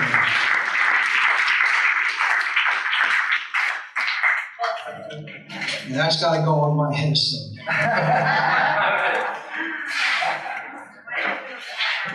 Only anarchists can possibly be true Christians. Now, how about that for an incendiary statement to the fake Christians out there? Only anarchists can possibly be true Christians. The word anarchy is derived from the Greek prefix an, meaning without or the absence of, and the Greek noun archon, ruler or master. Anarchy does not mean without rules. There are still rules in anarchy called natural law. It means without rulers, without masters. Anarchy means the absence of slavery, or in other words, true freedom. Only anarchists can ever possibly be true Christians. True anarchists reject the authority of man, the authority of government, and reject the concept of an intercessor between oneself and the Creator. And they take personal responsibility for their actions in this realm. Rejecting the imposed rule of the illusory authority of government, true anarchists align themselves with service to a higher power, the natural law of creation, from which all natural rights are ultimately derived. Now, don't get it twisted and think that the opposite logic applies. All anarchists are not necessarily true Christians. We also have to understand that, because Christianity involves more than just the rejection of authority. Real esoteric Christianity does. It's important to understand that one is not automatically a true Christian just because they consider themselves an anarchist. A person who rejects worldly authority must still possess and live in accordance with the moral knowledge of natural law and the golden rule to be considered a true Christian. Some may recognize the illegitimacy of man's authority and yet fail to understand natural law or to behave morally. Therefore, all true Christians are anarchists, but not all anarchists are necessarily Christian. I'll say that again. All true Christians must necessarily be anarchists. If you say that you are a Christian, you must recognize and identify with being an anarchist. Because that means you don't equate, you don't acknowledge or give any legitimacy to the authority of human beings, or man, or government. But not all anarchists are Christians, are not true Christians. Not all anarchists are. Only the ones who basically live according to natural moral law and the golden rule could be considered true Christians. Prosperity Christianity. Prosperity Christianity is the belief that one obtains riches and an extravagant lifestyle because they've somehow earned the favor of God. The ruling class occultists behind exoteric religion invented this spiritually degenerate belief system to try to make people believe that being greedy and ruthless and hoarding resources is some kind of a moral path in life. There are Christian ministers out there teaching this pure garbage, telling people that becoming like these multi-billionaire elitists who have the slightest inclination toward helping others is some sort of a Christian aspiration. And that if you achieve those kinds of worldly riches, that you've arrived as a Christian because God has favored you. True Christians know that enlightenment has nothing to do with pursuing greed, comfort, or bliss in a world filled with suffering. Pursuing your own pleasure and doing nothing to morally educate others is a satanic mindset. True Christians know that they have a moral obligation to care enough about what is wrong with our world to take real-world action to change it for the better. You know, here's these prosperity Christianity. Imposters, living for the money, bilking people of their hard-earned money, breaking it in with these televangelists and their shows. I mean, it's pathetic and deplorable. And it goes directly against true Christian scripture. In the New Testament, book of Luke, Jesus said it is easier for the camel to pass through the eye of a needle for a rich man to enter the kingdom of heaven. And I have found this personally in life to be true. The people who have the most money don't care about what's going on because they love this system. They like it. They look at it like, hey, it's done well for me. I'm in a good position. Screw everybody else. Most people would trade places with the dark occult controllers of the world in a heartbeat. They would say, oh, you control everybody, you control the world, you're the masters of all these slaves. I trade places with you in a heartbeat. That's what they would say. Most people would make that deal. They want to be the controllers. They want to be the ruling class. They don't hate and want to bring it into the ruling class. They love the concept because they want it to be them.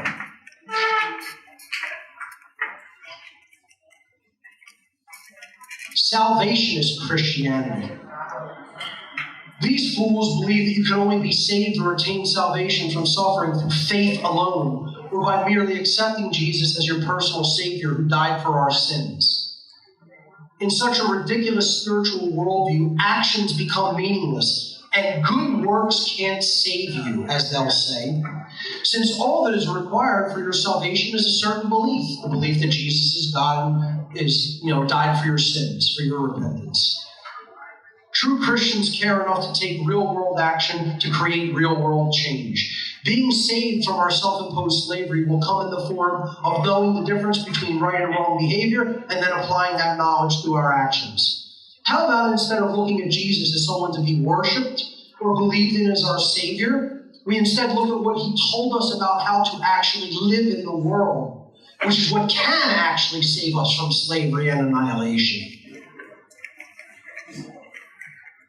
Zionist Christianity. I don't speak on the topic too much. I got into it in one particular podcast, but I'm going to say a bit about it here. Zionism is an elitist and racist political ideology based on Talmudic Judaism, a false form of the Judaic religion, false as Jews.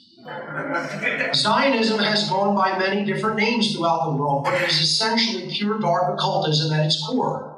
Talmudic Judaism believes in the superiority of the Jewish race and religion and the slavery of, quote, lesser people who are not, quote, chosen by God, who they see as cattle and property.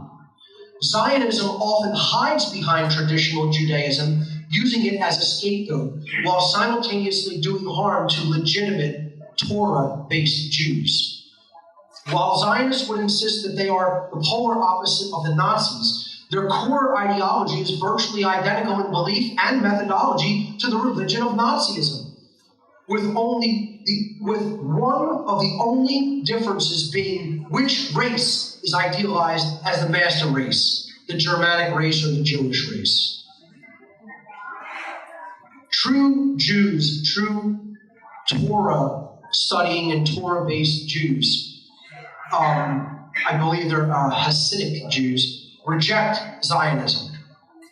Here you see signs that say Judaism rejects Zionism in the state of Israel. Authentic rabbis always opposed Zionism in the state of Israel.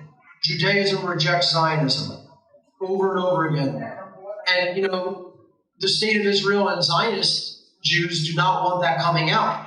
They don't want that, understanding that real Orthodox and Hasidic Jews don't agree with the Zionist racist ideology. Zionism say Goyim were born only to serve us. That's what they call the non-Christian slave race. The non-Zionist slave race. That it exists only to serve them. They have no place in the world, only to serve the people of Israel. Zionist Christianity is a complete oxymoron in terms. Christian Zionism is an extremist and racist form of false Christianity in which religious fundamentalists identify themselves as Christian but believe in and follow Talmudic and Zionist ideology. These so-called Christians identify with the state of Israel and support everything that Israel does in the Middle East, including the slavery and genocide of the Palestinian people.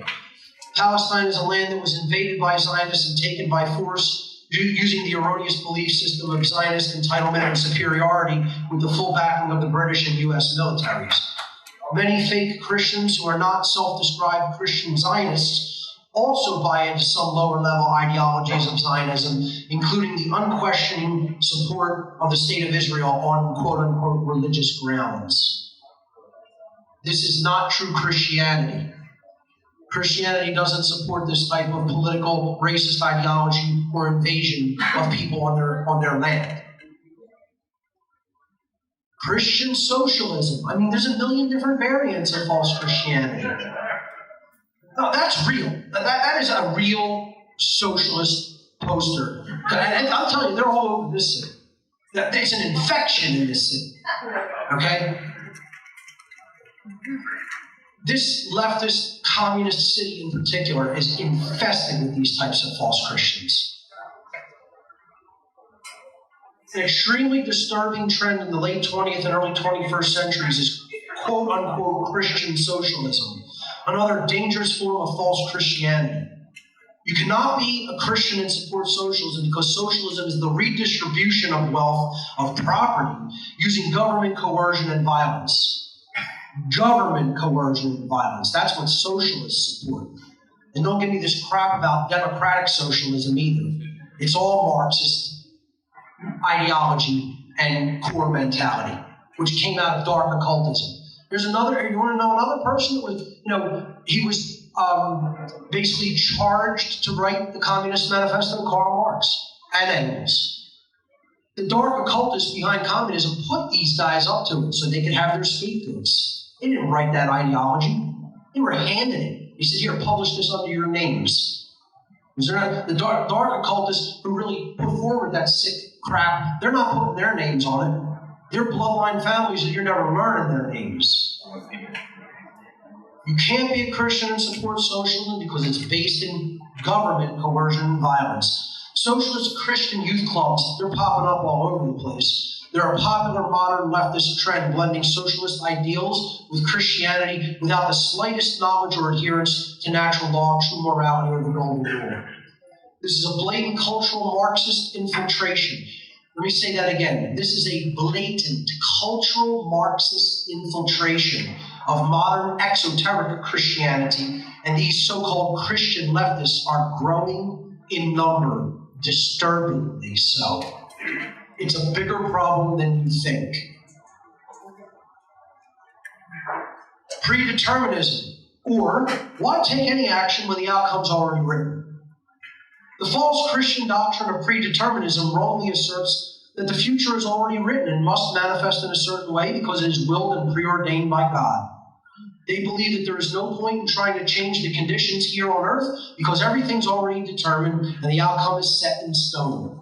This is another form of stand-down spirituality, as I like to call it. This isn't streetwise spirituality, it's stand-down spirituality. And this prevents right action and positive change from occurring. That's the very reason this false Christian belief system was put into place, to stop right action and positive change. It's part of what I call the worldview schism of randomness, which many scientists, scientismists, and atheists believe in. The occult's a grand accident. There's no creator. There's no underlying intelligence. There's no such thing as spiritual, moral, or natural law. Existence has no purpose other than to continue to exist. These are the hallmarks of scientism, atheism, and totalitarianism. The randomness, imbalanced worldview. Then on the other side, so that's the left brain egghead imbalanced worldview. The randomness left brain schism. Then you have the right brain religionist worldview imbalance, which is determinism. God controls every event in creation. All occurrences are preordained. Free will is an illusion. It doesn't really exist. Since God controls everything, change is impossible. It's all up to his will. And so action is ultimately meaningless. These are the hallmarks of religious extremism and slave think. The truth is somewhere in the middle. There is a random component to creation, and that is called free will. You can't put an algorithm on what somebody's actually going to choose in any given moment. It is random. If we align it to natural law, it will follow a pattern. However, there's still that. You're still not going to take away free will. You can still make a choice to do something that is chaotic or random. That's the random component in creation, free will. And then the deterministic component in creation is natural law. It's set in stone. It works 100% of the time, flawlessly, all the time, everywhere. But people, again, it's like, I'm going to piss everybody off because nobody can put me in their box, and I attack everybody on their nonsensical belief systems. So I don't care who doesn't like it. I don't want to be liked. I'm not here to be liked. I'm charged with telling the truth about what's going on, regardless of how hard it is to hear or who gets offended. Living for the afterlife. Huge numbers of fake Christians don't believe that this world is worth changing, and they're living only for a promise of reward of an afterlife in heaven with God. This is yet another belief inserted in early Christianity to take people who may have been positive agents for real change out of action. Stand down spirituality. Live for the next world. Live for your reward in heaven. Don't try to change anything here, though.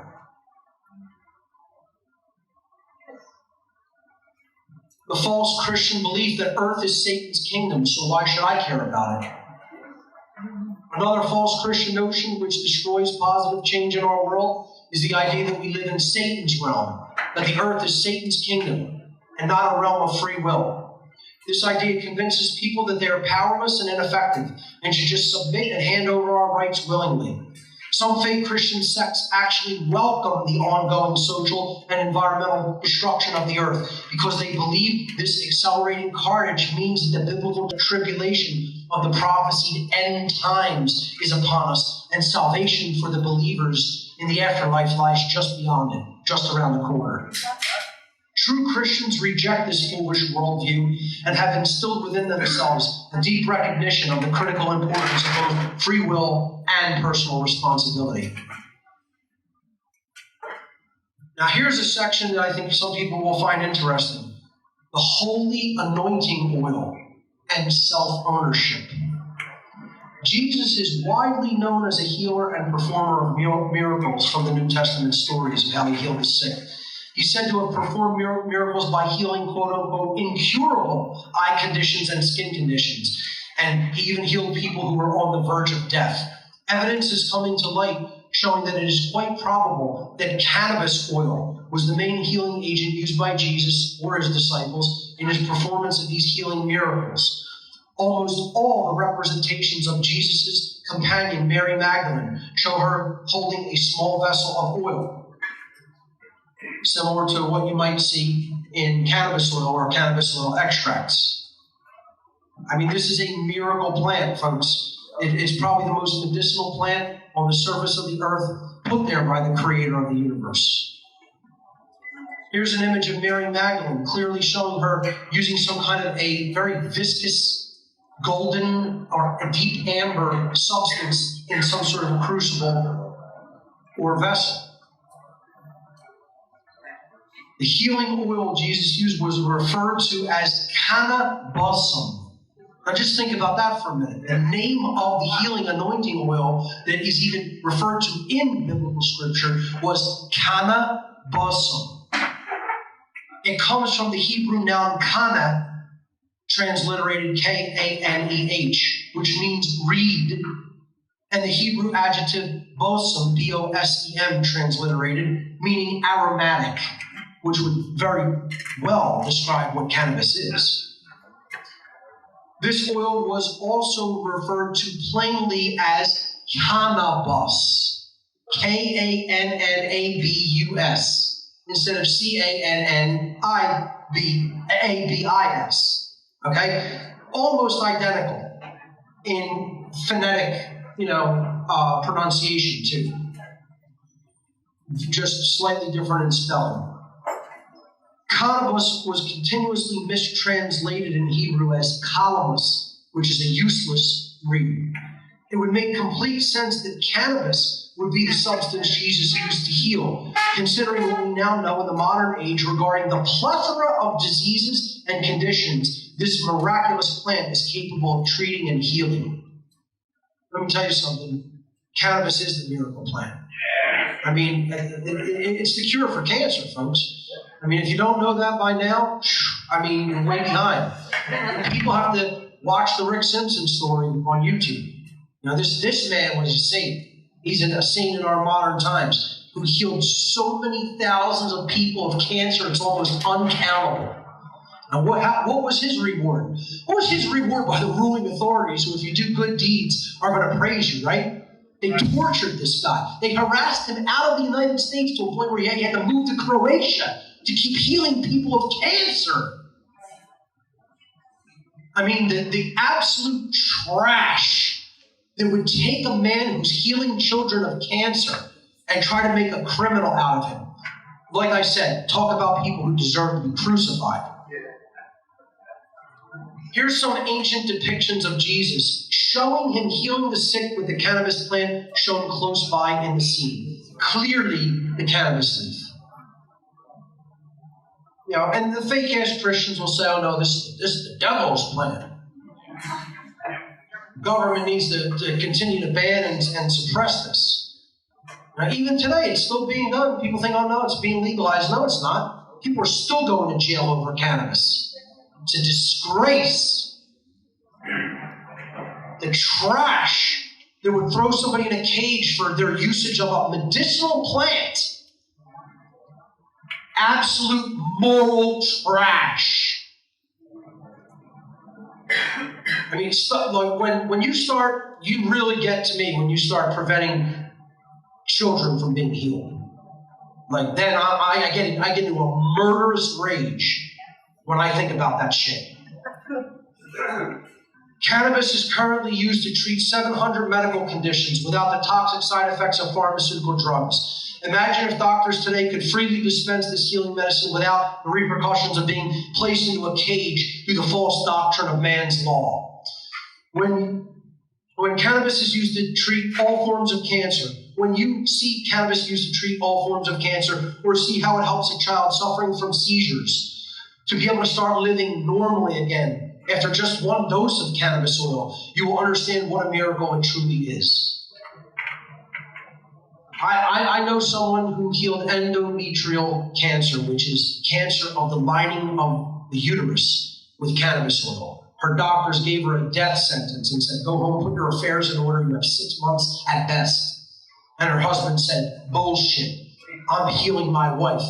Drove across the country, got cannabis oil from the Pacific Northwest, took it back to her. I believe in, somewhere around the middle states, Missouri or Kansas, I believe. And she was healed in 45 days. 45 days, no traces of cancer in the body. And when her doctor heard about what she did and how she did it, he said, I can't see you as my patient anymore. Wouldn't even monitor her condition to make sure it was still in check and not coming back because she was using a quote-unquote illegal substance. And not the absolute poison that chemotherapy is. I don't get into this topic as much because you see this sets me off. One day I'll get a hold of one of these people. A true Christian would always support the right of self-ownership and one's right to do as they please with their own consciousness, so long as they harm no one else. True Christians would also support and defend the right of sick people to access a plant created by God to ease and end suffering. And no true Christian would deny that right.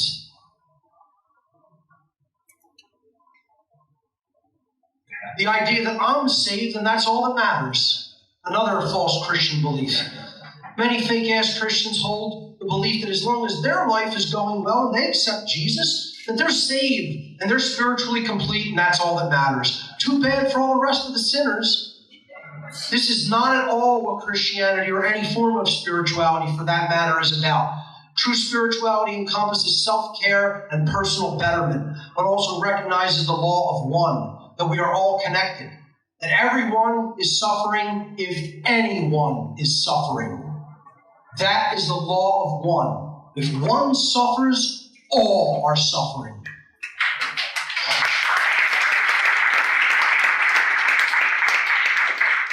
So we must develop the responsibility to help others become aware by passing along the knowledge that we've learned so that everyone can work toward spiritual betterment and healing. And here's this notion encapsulated in a pretty funny cartoon. You know, these guys are bailing out this boat on one side, the other guys are up at the top of the boat that's sinking, and they're saying, "Sure glad the hole isn't at our end." They get the face palm, the Jesus face palm.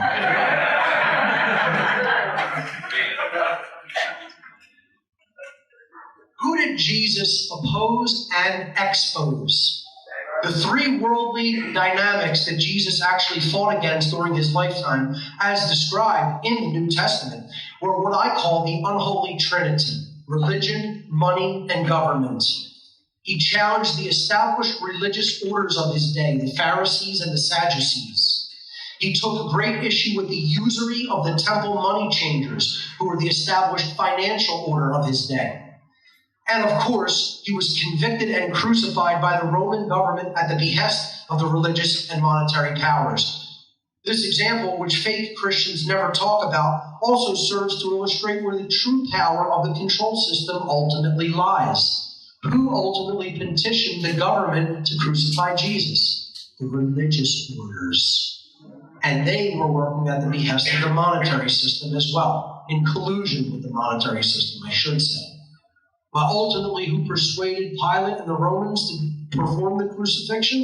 If you believe in the physical, historical crucifixion, it was done by the religious orders, the dark occultists, the priest class. He went into the temple and took out a switch and whipped the money changers and said, "Get the hell out of here, usurers."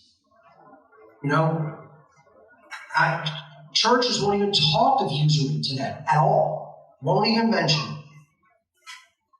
And there's who ultimately did the very deed of the crucifixion. But wait a minute. Did they? Did the actual government authorities do it? We'll get to that. This is the unholy trinity. Religion is the father of the trinity. It's thought control. It perpetuates ignorance. It's based upon belief. That's the real big daddy right there, is religion. Controlled by a dark occult priest class. It's the essence of all mind control and the basis for the old world order of total control and enslavement. Money is the mother of the unholy trinity. It's emotional control. It gets our emotions focused on wanting this, on the desire for more and more of it. It perpetuates apathy. Most people, as long as they have money, don't care about anything else. It's the new God to which human beings now entirely devote their care, attention, and energy. The ultimate religion. Money is an even more widespread religion than government and authority. More people believe in money as a religion than they do authority.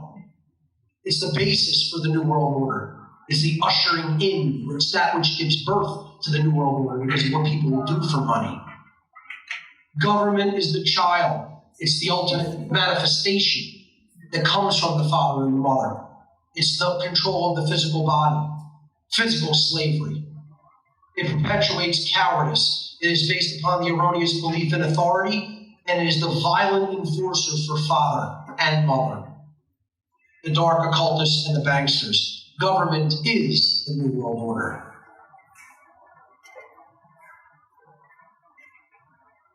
Here is who actually did the deed of the crucifixion of Christ.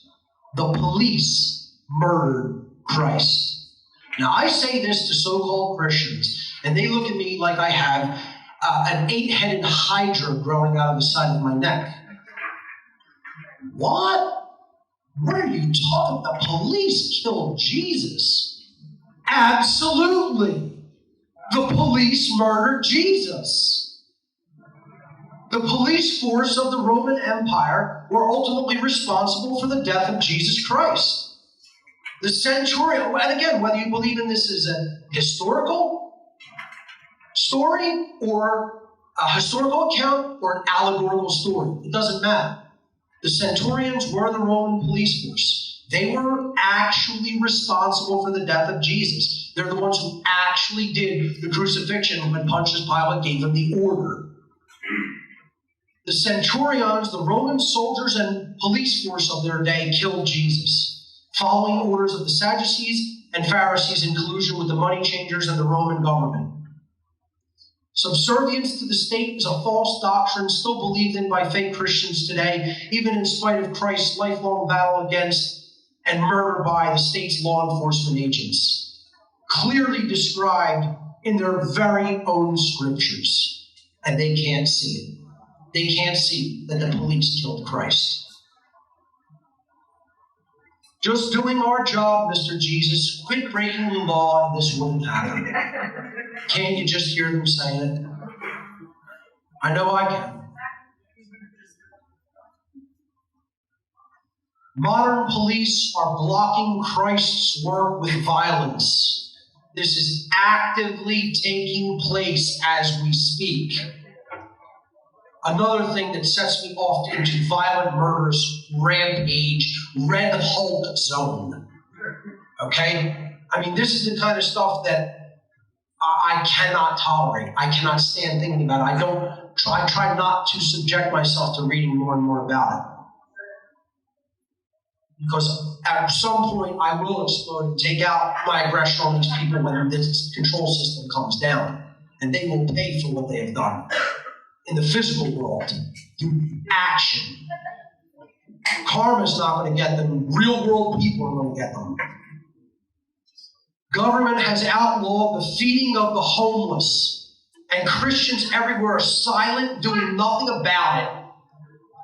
Homelessness is now illegal in some places. You don't even hear about this in the church. These false preachers. You don't hear about it in a synagogue, a mosque, a Buddhist temple, nowhere in religion will they even talk about this happening. People of a self-proclaimed moral religion are doing nothing when Christ's very word is being murdered by immoral, order-following trash. And I'll say it just like that because I have the balls to. It's a disgrace. And Christians who abide by it are an absolute disgrace. They're as big a piece of trash as those police who are stopping the feeding of homeless people are. Trash. Institutionalized pedophilia and its protectors. Let me tell you something. These guys don't get me as angry as these guys get me. They don't get me as angry as the police stopping the feeding of the homeless or the curing of sick children. These guys are just psychopathic animals. It's like getting mad at a tiger for eating a baby in a village. They're animals. They just need to be put down like a ravenous beast, period. The other people are claiming that they're somehow moral and doing something good while they're shutting down good works. You watch Cannabis Destiny, the documentary called Cannabis Destiny, you will be sick at the end of it. An 8-year-old dies because the police stop the coming in of his cannabis medication. Let me tell you something. Thank God I don't have children. Because I would murderously protect my children and their rights if I had any. I'm telling you, if anybody tried to stop my child from being healed, you are going to get filled with holes. Filled with holes.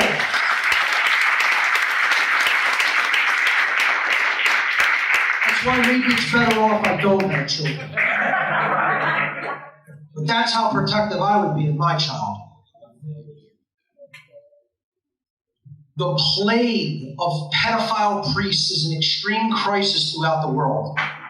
The greater so-called Christian community does not believe that this systematic problem is an epidemic and will not investigate and pursue these criminals. They defer to the judgment of the corrupt, pedophile-infested Vatican and to the police forces, which have a track record of protecting pedophilia and even participating in it. Let me tell you something. The police were the ones that were involved in the satanic grottos that I participated in rituals with were protecting the Satanists. They were working with and protecting the Satanists. And I tell people a story of At a ritual at Valpurgisnacht in 1997, I attended a ritual in Whitehall, Maryland, northern Maryland, just south of the Pennsylvania-Maryland border. And it was in a McMansion in Maryland, okay? Like, far beyond just a regular upper-class house, high upper-class, but not like what you would call like a Rothschild-style mansion. Very, very big home, lots of open space, lots of land surrounding it, and they had a satanic ritual in this home, in the basement. Then afterward, food and refreshments were served, and the Satanists were just gathering and talking and planning. And outside the ritual house for the entire time was a Maryland trooper guarding the home for the satanic ritual. And inside, a Satanist was watching him guard the home through the glass window of like the atrium while he was eating, talking to me, laughing hilariously, hysterically, maniacally at this cop, saying, there are dogs, there are animals, there are cattle, and they protect us. They do our bidding and protect us. They don't even understand how we use them. We use them like trash that they are, throw them away. And they'll continue to protect us just because we throw them some worthless pieces of paper. Laughing hysterically at the cop, who was one of his minion order followers, knew how much absolute control he had over this being's mind, and was just absolutely mocking him at a spirit level. And that's what they do, and what they're rewarded with is more loyalty from their dogs. They are there to serve and protect the ruling class, the pedophile priest class. That's what the police are there to do. The Catholic Church continues to also protect and enable pedophile priests, paying off the families and then moving the offender priests to new parishes so they can repeat the offenses all over again. The institutions of church and state in collusion with organized crime syndicates worldwide are the enablers, contributors, and protectors of vicious criminal pedophiles throughout the world. Every dime placed into their collection plate contributes to funding this unholy corruption. The church moves these parasites from parish to parish to cover up their crimes and then pays off the victim's family in exchange for their silence. The families accepting these payoffs are as rotten as those committing these heinous crimes, possibly even more so, because they would allow it to happen to their own children, who they are the stewards of to protect. Let me tell you something. These organizations are working worldwide organized crime, mafia, gang syndicates to traffic these children. And until people grow the balls to physically stop them, they're going to continue to do what they do, because they are just animals who do what they do. Use your imagination on what I mean by that, folks, and get as creative as you want. What turn the other cheek really means. The New Testament adage to turn the other cheek meant continuing to try to bring the truth to people you care about over and over, even if you are rejected, ridiculed, called crazy, etc. It meant to endure that type of rejection of your message of truth so that you could plant a seed that may eventually sprout and grow in others to the point where they awaken and realize what you are teaching them. That's what turn the other cheek means. Fake Christians teach that we should engage in unconditional forgiveness without the moral prerequisite of contrition, meaning that someone else is actually sorry for what they have done. That's not true forgiveness. That's what the false Christian version of turning the other cheek will get you. It will help even out the scars on your face. True forgiveness does not mean continuing to excuse the willful commission of wrongdoing an infinite number of times. That is naivete at best and cooperation with evil at worst. True forgiveness is different than, quote-unquote, letting go or accepting that violent action has occurred and cannot be undone. True forgiveness is always a two-way street, involving remorse or contrition on the part of the wrongdoer, and a willingness to tell the truth regarding the wrong that they have done and cease engagement in their previous violent behavior. That is where true forgiveness and reconciliation must always begin, with an act of contrition. Pacifism, an antichrist if there ever was one. Pacifism is without any question the most deplorable and self-loathing ideology on the face of the earth. I would say pacifism is more deplorable and self-loathing than Satanism. If you gave me the choice of what kind of people to hang out with, pacifists or Satanists, I'd take the Satanists in a heartbeat. Because you know why? At least they aren't going to let themselves get shit on over and over again. Whereas a pacifist will, because they hate themselves. They're self-loathing creatures, and they want the suffering that a psychopath will inflict upon them. That's how deplorable a pacifist is. Jesus was absolutely not a pacifist. Get that through your head, fake Christians out there. A pacifist is a person who will never act with force to defend themselves or anyone else under any circumstances. This ideology paves the way for submission and slavery of all mankind to the will of psychopaths who would violate their sovereignty and rights endlessly.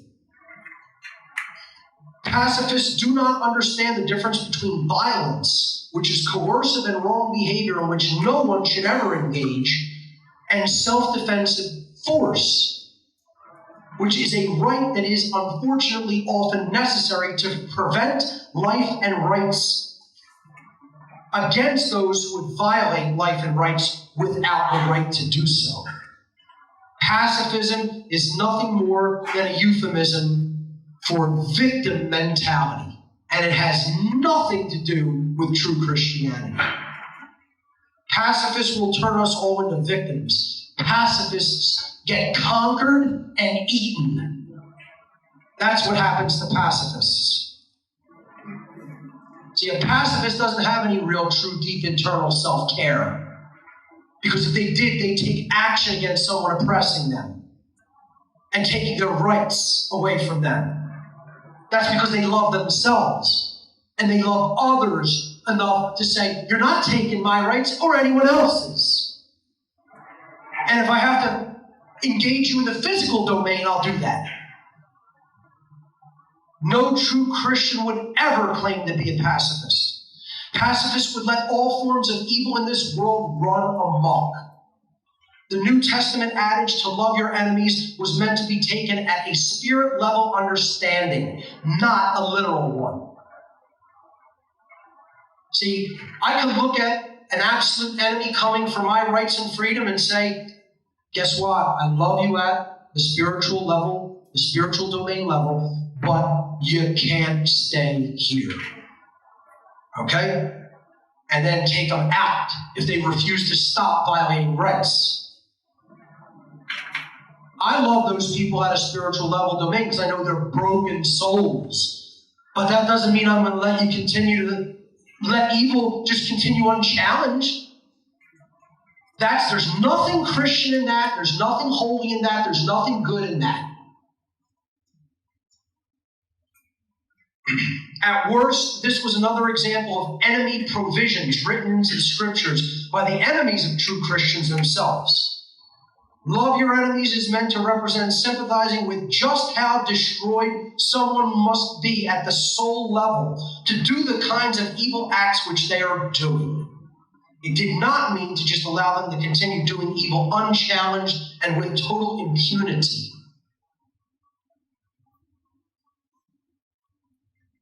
Jesus also did not advocate pacifism in the mental and spiritual sense. He did not teach aware people to just allow others to be complacent in their ignorance. Because he knew the interconnectedness of all people, and he knew what kind of evil such ignorance would breed for everyone. This is the idea that someone, will say, oh, everybody has a right to their ignorance. No, they don't. They have a right to certain kinds of ignorance. I can be ignorant of how to make a clay vessel with, pottery clay. I have the perfect right to remain ignorant of not knowing how to do pottery. I do not have the right to be ignorant of freedom, what freedom really means, what my rights really are, what your rights really are. That right does not exist in nature, ladies and gentlemen. He knew that kind of ignorance in others would just breed absolute destruction and chaos for everyone in the world. Here's what he said regarding mental and spiritual, quote, pacifism. Do not think that I have come to bring peace upon the earth. I did not come to bring peace on the earth, but a sword. For I have come to set a man against his father, a daughter against her mother, and a daughter-in-law against her mother-in-law. A man's foes shall exist within his own household. He that loves his father or mother more than me is not worthy of me. He that loves his son or daughter more than me is not worthy of me. This means that if you want to accept lies, you will have to be on your own. Even if you're somebody's members of your own family. When the time comes, when the time really comes, to have to do something to take real world action against the violation of your rights and actions that are leading to your enslavement. Jesus advocating righteous rebellion against a false authority, even possible armed conflict in support of truth. There is such a thing as righteous rebellion, a form of self-defense carried out in protection of individual sovereignty against false claims of authority and rulership. Early Christians were actually militants against the Roman government and maintained a state of readiness similar to a militia. Jesus told his early followers to keep themselves prepared at all times with a purse, meaning a supply of coin or money used at that time. To stay supplied with a bag or what was known as a scrip, a small bag that could be taken with you on the move, a bug-out bag in other words, containing food, money, tools, utensils, and other supplies. And he told them to stay ready with a sword. And this is not an allegory. He meant a physical Roman sword. The standard military issue of the day. The New Testament even emphasized just how important he felt owning a Roman military sword was, as he told his disciples that if they did not have enough money for a sword, to literally sell their clothes and buy, to make enough money to be able to afford to buy a Roman sword. And I'll tell you the same thing about a battle rifle, folks. If you don't know how to use a battle rifle, you are asking to absolutely be exterminated. And this is why they want to take guns away from people. And guess what? They will never, ever get that accomplished in the United States of America. Never. Not without so much bloodshed that it would turn the goddamn earth red. The whole earth would be red, up to your neck. Trust me, Americans ain't ever given up their guns without war. This was not an allegorical statement, as many fake Christians constantly attempt to claim. Get your battle rifles and never give them up. People should know how to use military-style weapons. If you consider yourself a freedom activist, a true Christian, you should know how to use military-style weapons to defend yourself and your loved ones against evil in the world. Change what we should and accept what we must. This is true spiritual discernment. The act of, quote-unquote, accepting Christ in fake Christianity somehow magically absolves someone of all their sin without having to change their mind, their heart, or their behavior, or even learn the knowledge of what it means to be Christ-like, which is what the real acceptance of Christ is all about. All of the responsibility is externalized and placed upon the figure of Jesus, who, quote-unquote, died for our sins, so that we could be absolved of our personal responsibility for the continually degrading conditions of the world all around us. This false Christian dogma is the ultimate cop-out and impedes real work, positive change at every level. Gandhi said about these types of fake Christians, "I like your Christ, but I do not like your Christians. Your Christians are so unlike your Christ." This is what I call the ministry of no responsibility. You know, we just have to believe in something. We don't need to actually do any real good works in the world. The original wording of the Prayer of Serenity by Reinhold Niebuhr summarizes an understanding of the spiritual concept of acceptance versus change extremely well. It states, quote, "God, give me grace to accept with serenity the things that cannot be changed, the courage to change the things which should be changed, and the wisdom to distinguish the one from the other." Beautiful wording for a prayer. This prayer shows us the type of discernment that we require. While slavery is the current human condition, this condition can and should be changed, not accepted. The laws of nature, however, cannot be changed. Humanity has not yet willed the human condition to change because we continue to ignore the laws of nature, which govern the consequences of the human condition. Accept what we can't change and change what we can't and shouldn't accept. True Christians possess discernment regarding what should be changed and that which cannot be changed. They recognize the immutable laws of the universe and work in unison with those laws to change the current human condition using the power of will. "I will" is the most powerful phrase we can speak to create real manifested change in the world. Speak it, but then go out and do it. Understanding the causal factors and universal laws helps us to change our manifested reality from the causal level, the only place from which it is possible ever to change the effect.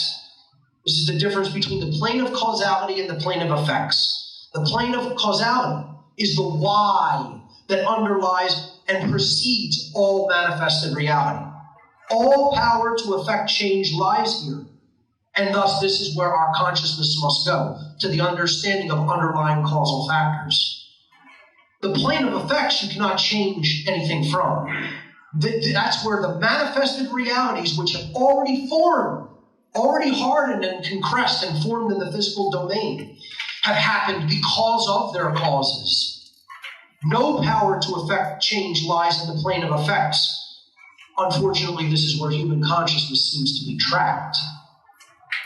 We need to understand causality.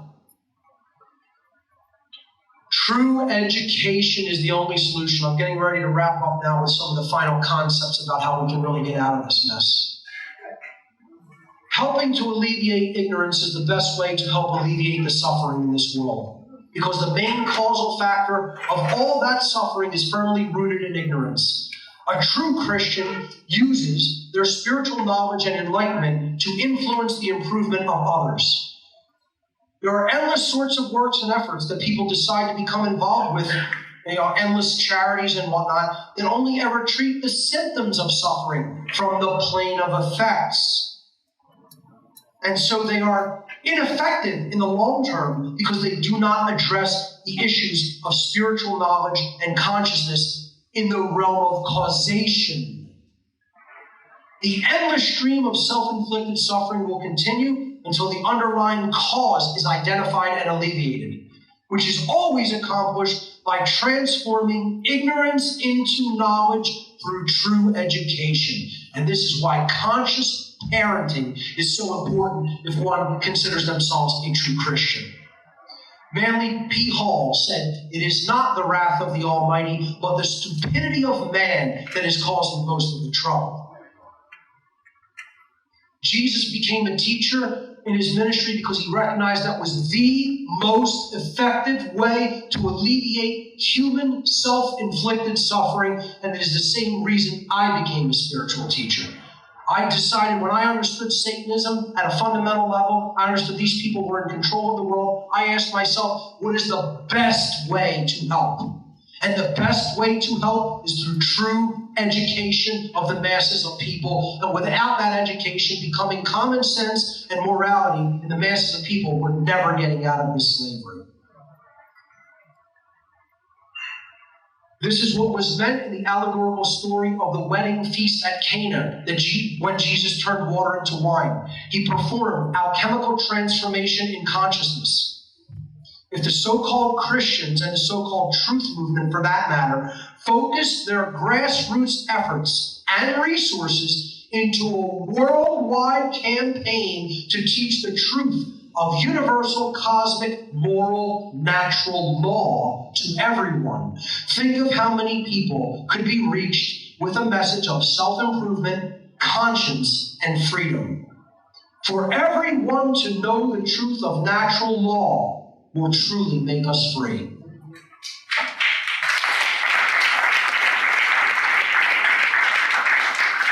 That's the dynamic that has to be taught and learned. We need to expose the work of darkness.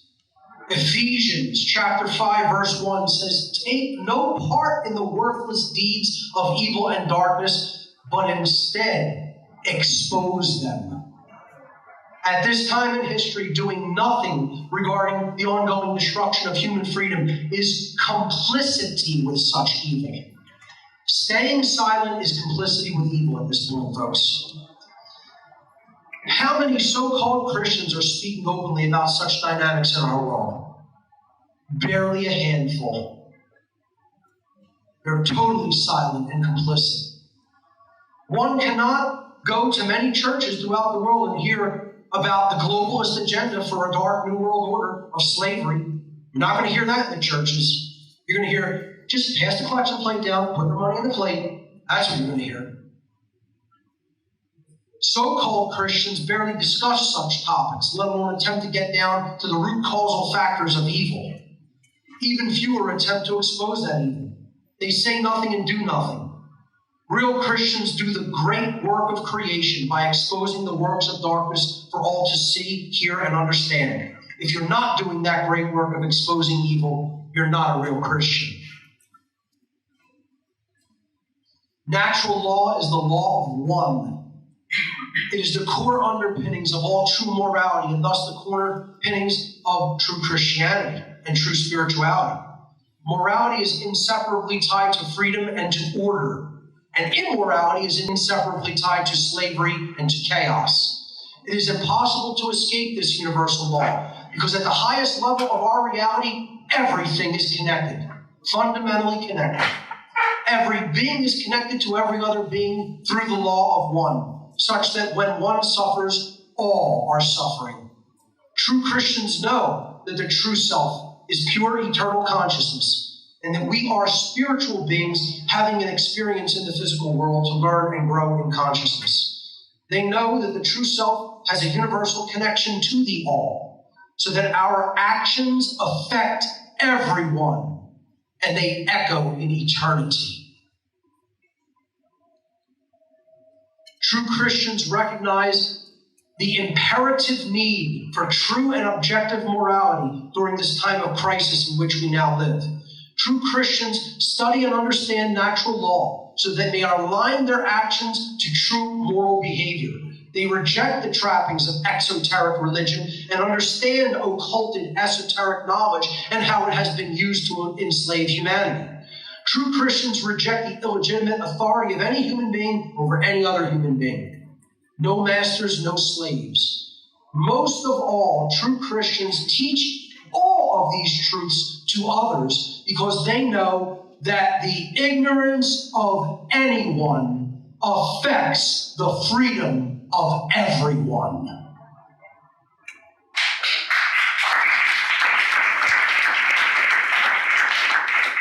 Lex Rex, natural law is king. A true Christian embraces peace and the non-aggression principle.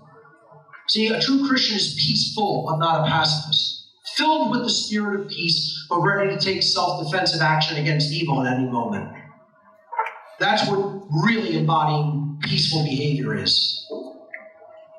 They hold life and freedom to be sacred, and they have a deep reverence for integrating true conscience into their lives by choosing right action for themselves. This is why Jesus is allegorically said to sit at the right hand of God's throne. The universal moral law of the universe is the only king of creation, and Christ's consciousness is its herald, which ushers in the understanding and practice of natural law and the respect and preservation of free will and individual sovereignty for all humankind. God's plan for everyone is the great work of ending slavery. That is God's plan. It is our shared responsibility at this time to help awaken others by continuously speaking the truth unapologetically, even if we feel burdened by this task, and even if it makes all of those involved feel uncomfortable. Courage and persistence are required to perform this task. The true great work is the arduous task of influencing others to awaken to the truth. It is to help them to realize that in supporting and condoning the illegitimacy of authority, in supporting and condoning the legitimacy of authority in government, man's law, that they have actually been supporting and condoning the legitimacy of slavery, and that they were immoral for having done so. In short, what the great work comes down to is to help people to abandon their false religions, their erroneous and dogmatic beliefs which hold back the progress of human consciousness by impeding the reception of truth and natural law. The slavery of humanity is the problem, and the only solution is to live in accordance with natural law. Sacrifice may be required to attain true freedom, however, folks. And that's what is meant by the crucifixion of Jesus in the New Testament. The word sacrifice is derived from the Latin adjective sacre, meaning holy or sacred, and the Latin verb facere, meaning to create or to make. A true sacrifice made for the right reasons could be said to be a truly sacred deed. Sometimes we must recognize when it is time to give everything, possibly even our lives, to do the right thing and to make room for new growth. And thank God, men and women who are our ancestors in our past made that ultimate sacrifice. This kind of noble sacrifice is the ultimate act of courage, and that is why Jesus was said to be the Lion of Judea. The holy trinity of esoteric Christianity lies within the self. It is not externalized. It is about our thoughts, emotions, and actions, our body, mind, and spirit. We find the true Trinity by looking within and aligning our thoughts, our emotions, and actions such that we are a being, that as we think, so we feel, so we act, and there is no contradiction between those three modes of consciousness. That is an act of true self-respect, and that comes from long and deep introspection of looking at oneself.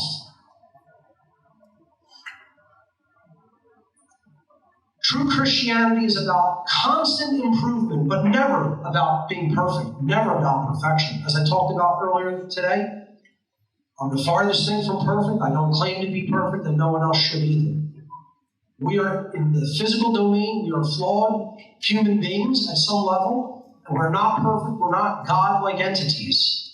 Okay? To make the journey from a fake Christian to a true Christian requires one to unsubscribe from all from all of the previously outlined hallmark factors of false Christianity, and to move forward in consciousness with the knowledge that being enlightened, regardless of what is taking place, regarding what is taking place both within ourselves and in the world around us, does not equate to perfection. There is no such thing in this dimension of being. No such thing as perfection in this dimension of being.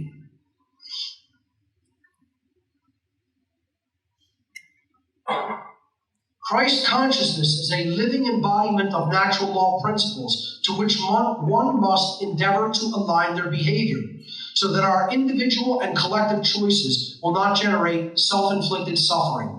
Religious icons like Jesus, Buddha, and others are often propped up as being beings of perfection or having lived perfect lives. And all this serves to do is nothing but create impossible standards to live by that seem unattainable to the average person. And so what that does is it dissuades them from even trying. That's what a lot of exoteric religion does to people. It says, oh, I'm supposed to be compared against this standard? Why bother even trying to do anything? I'll never attain that. Because it's not about living a perfect life. We stumble, we fall, and you got to pick yourself up and move on and do better the next day.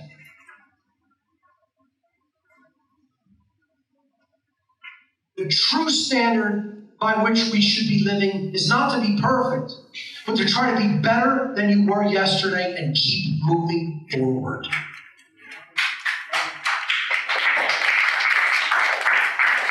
That's what walking the true spiritual path really is all about.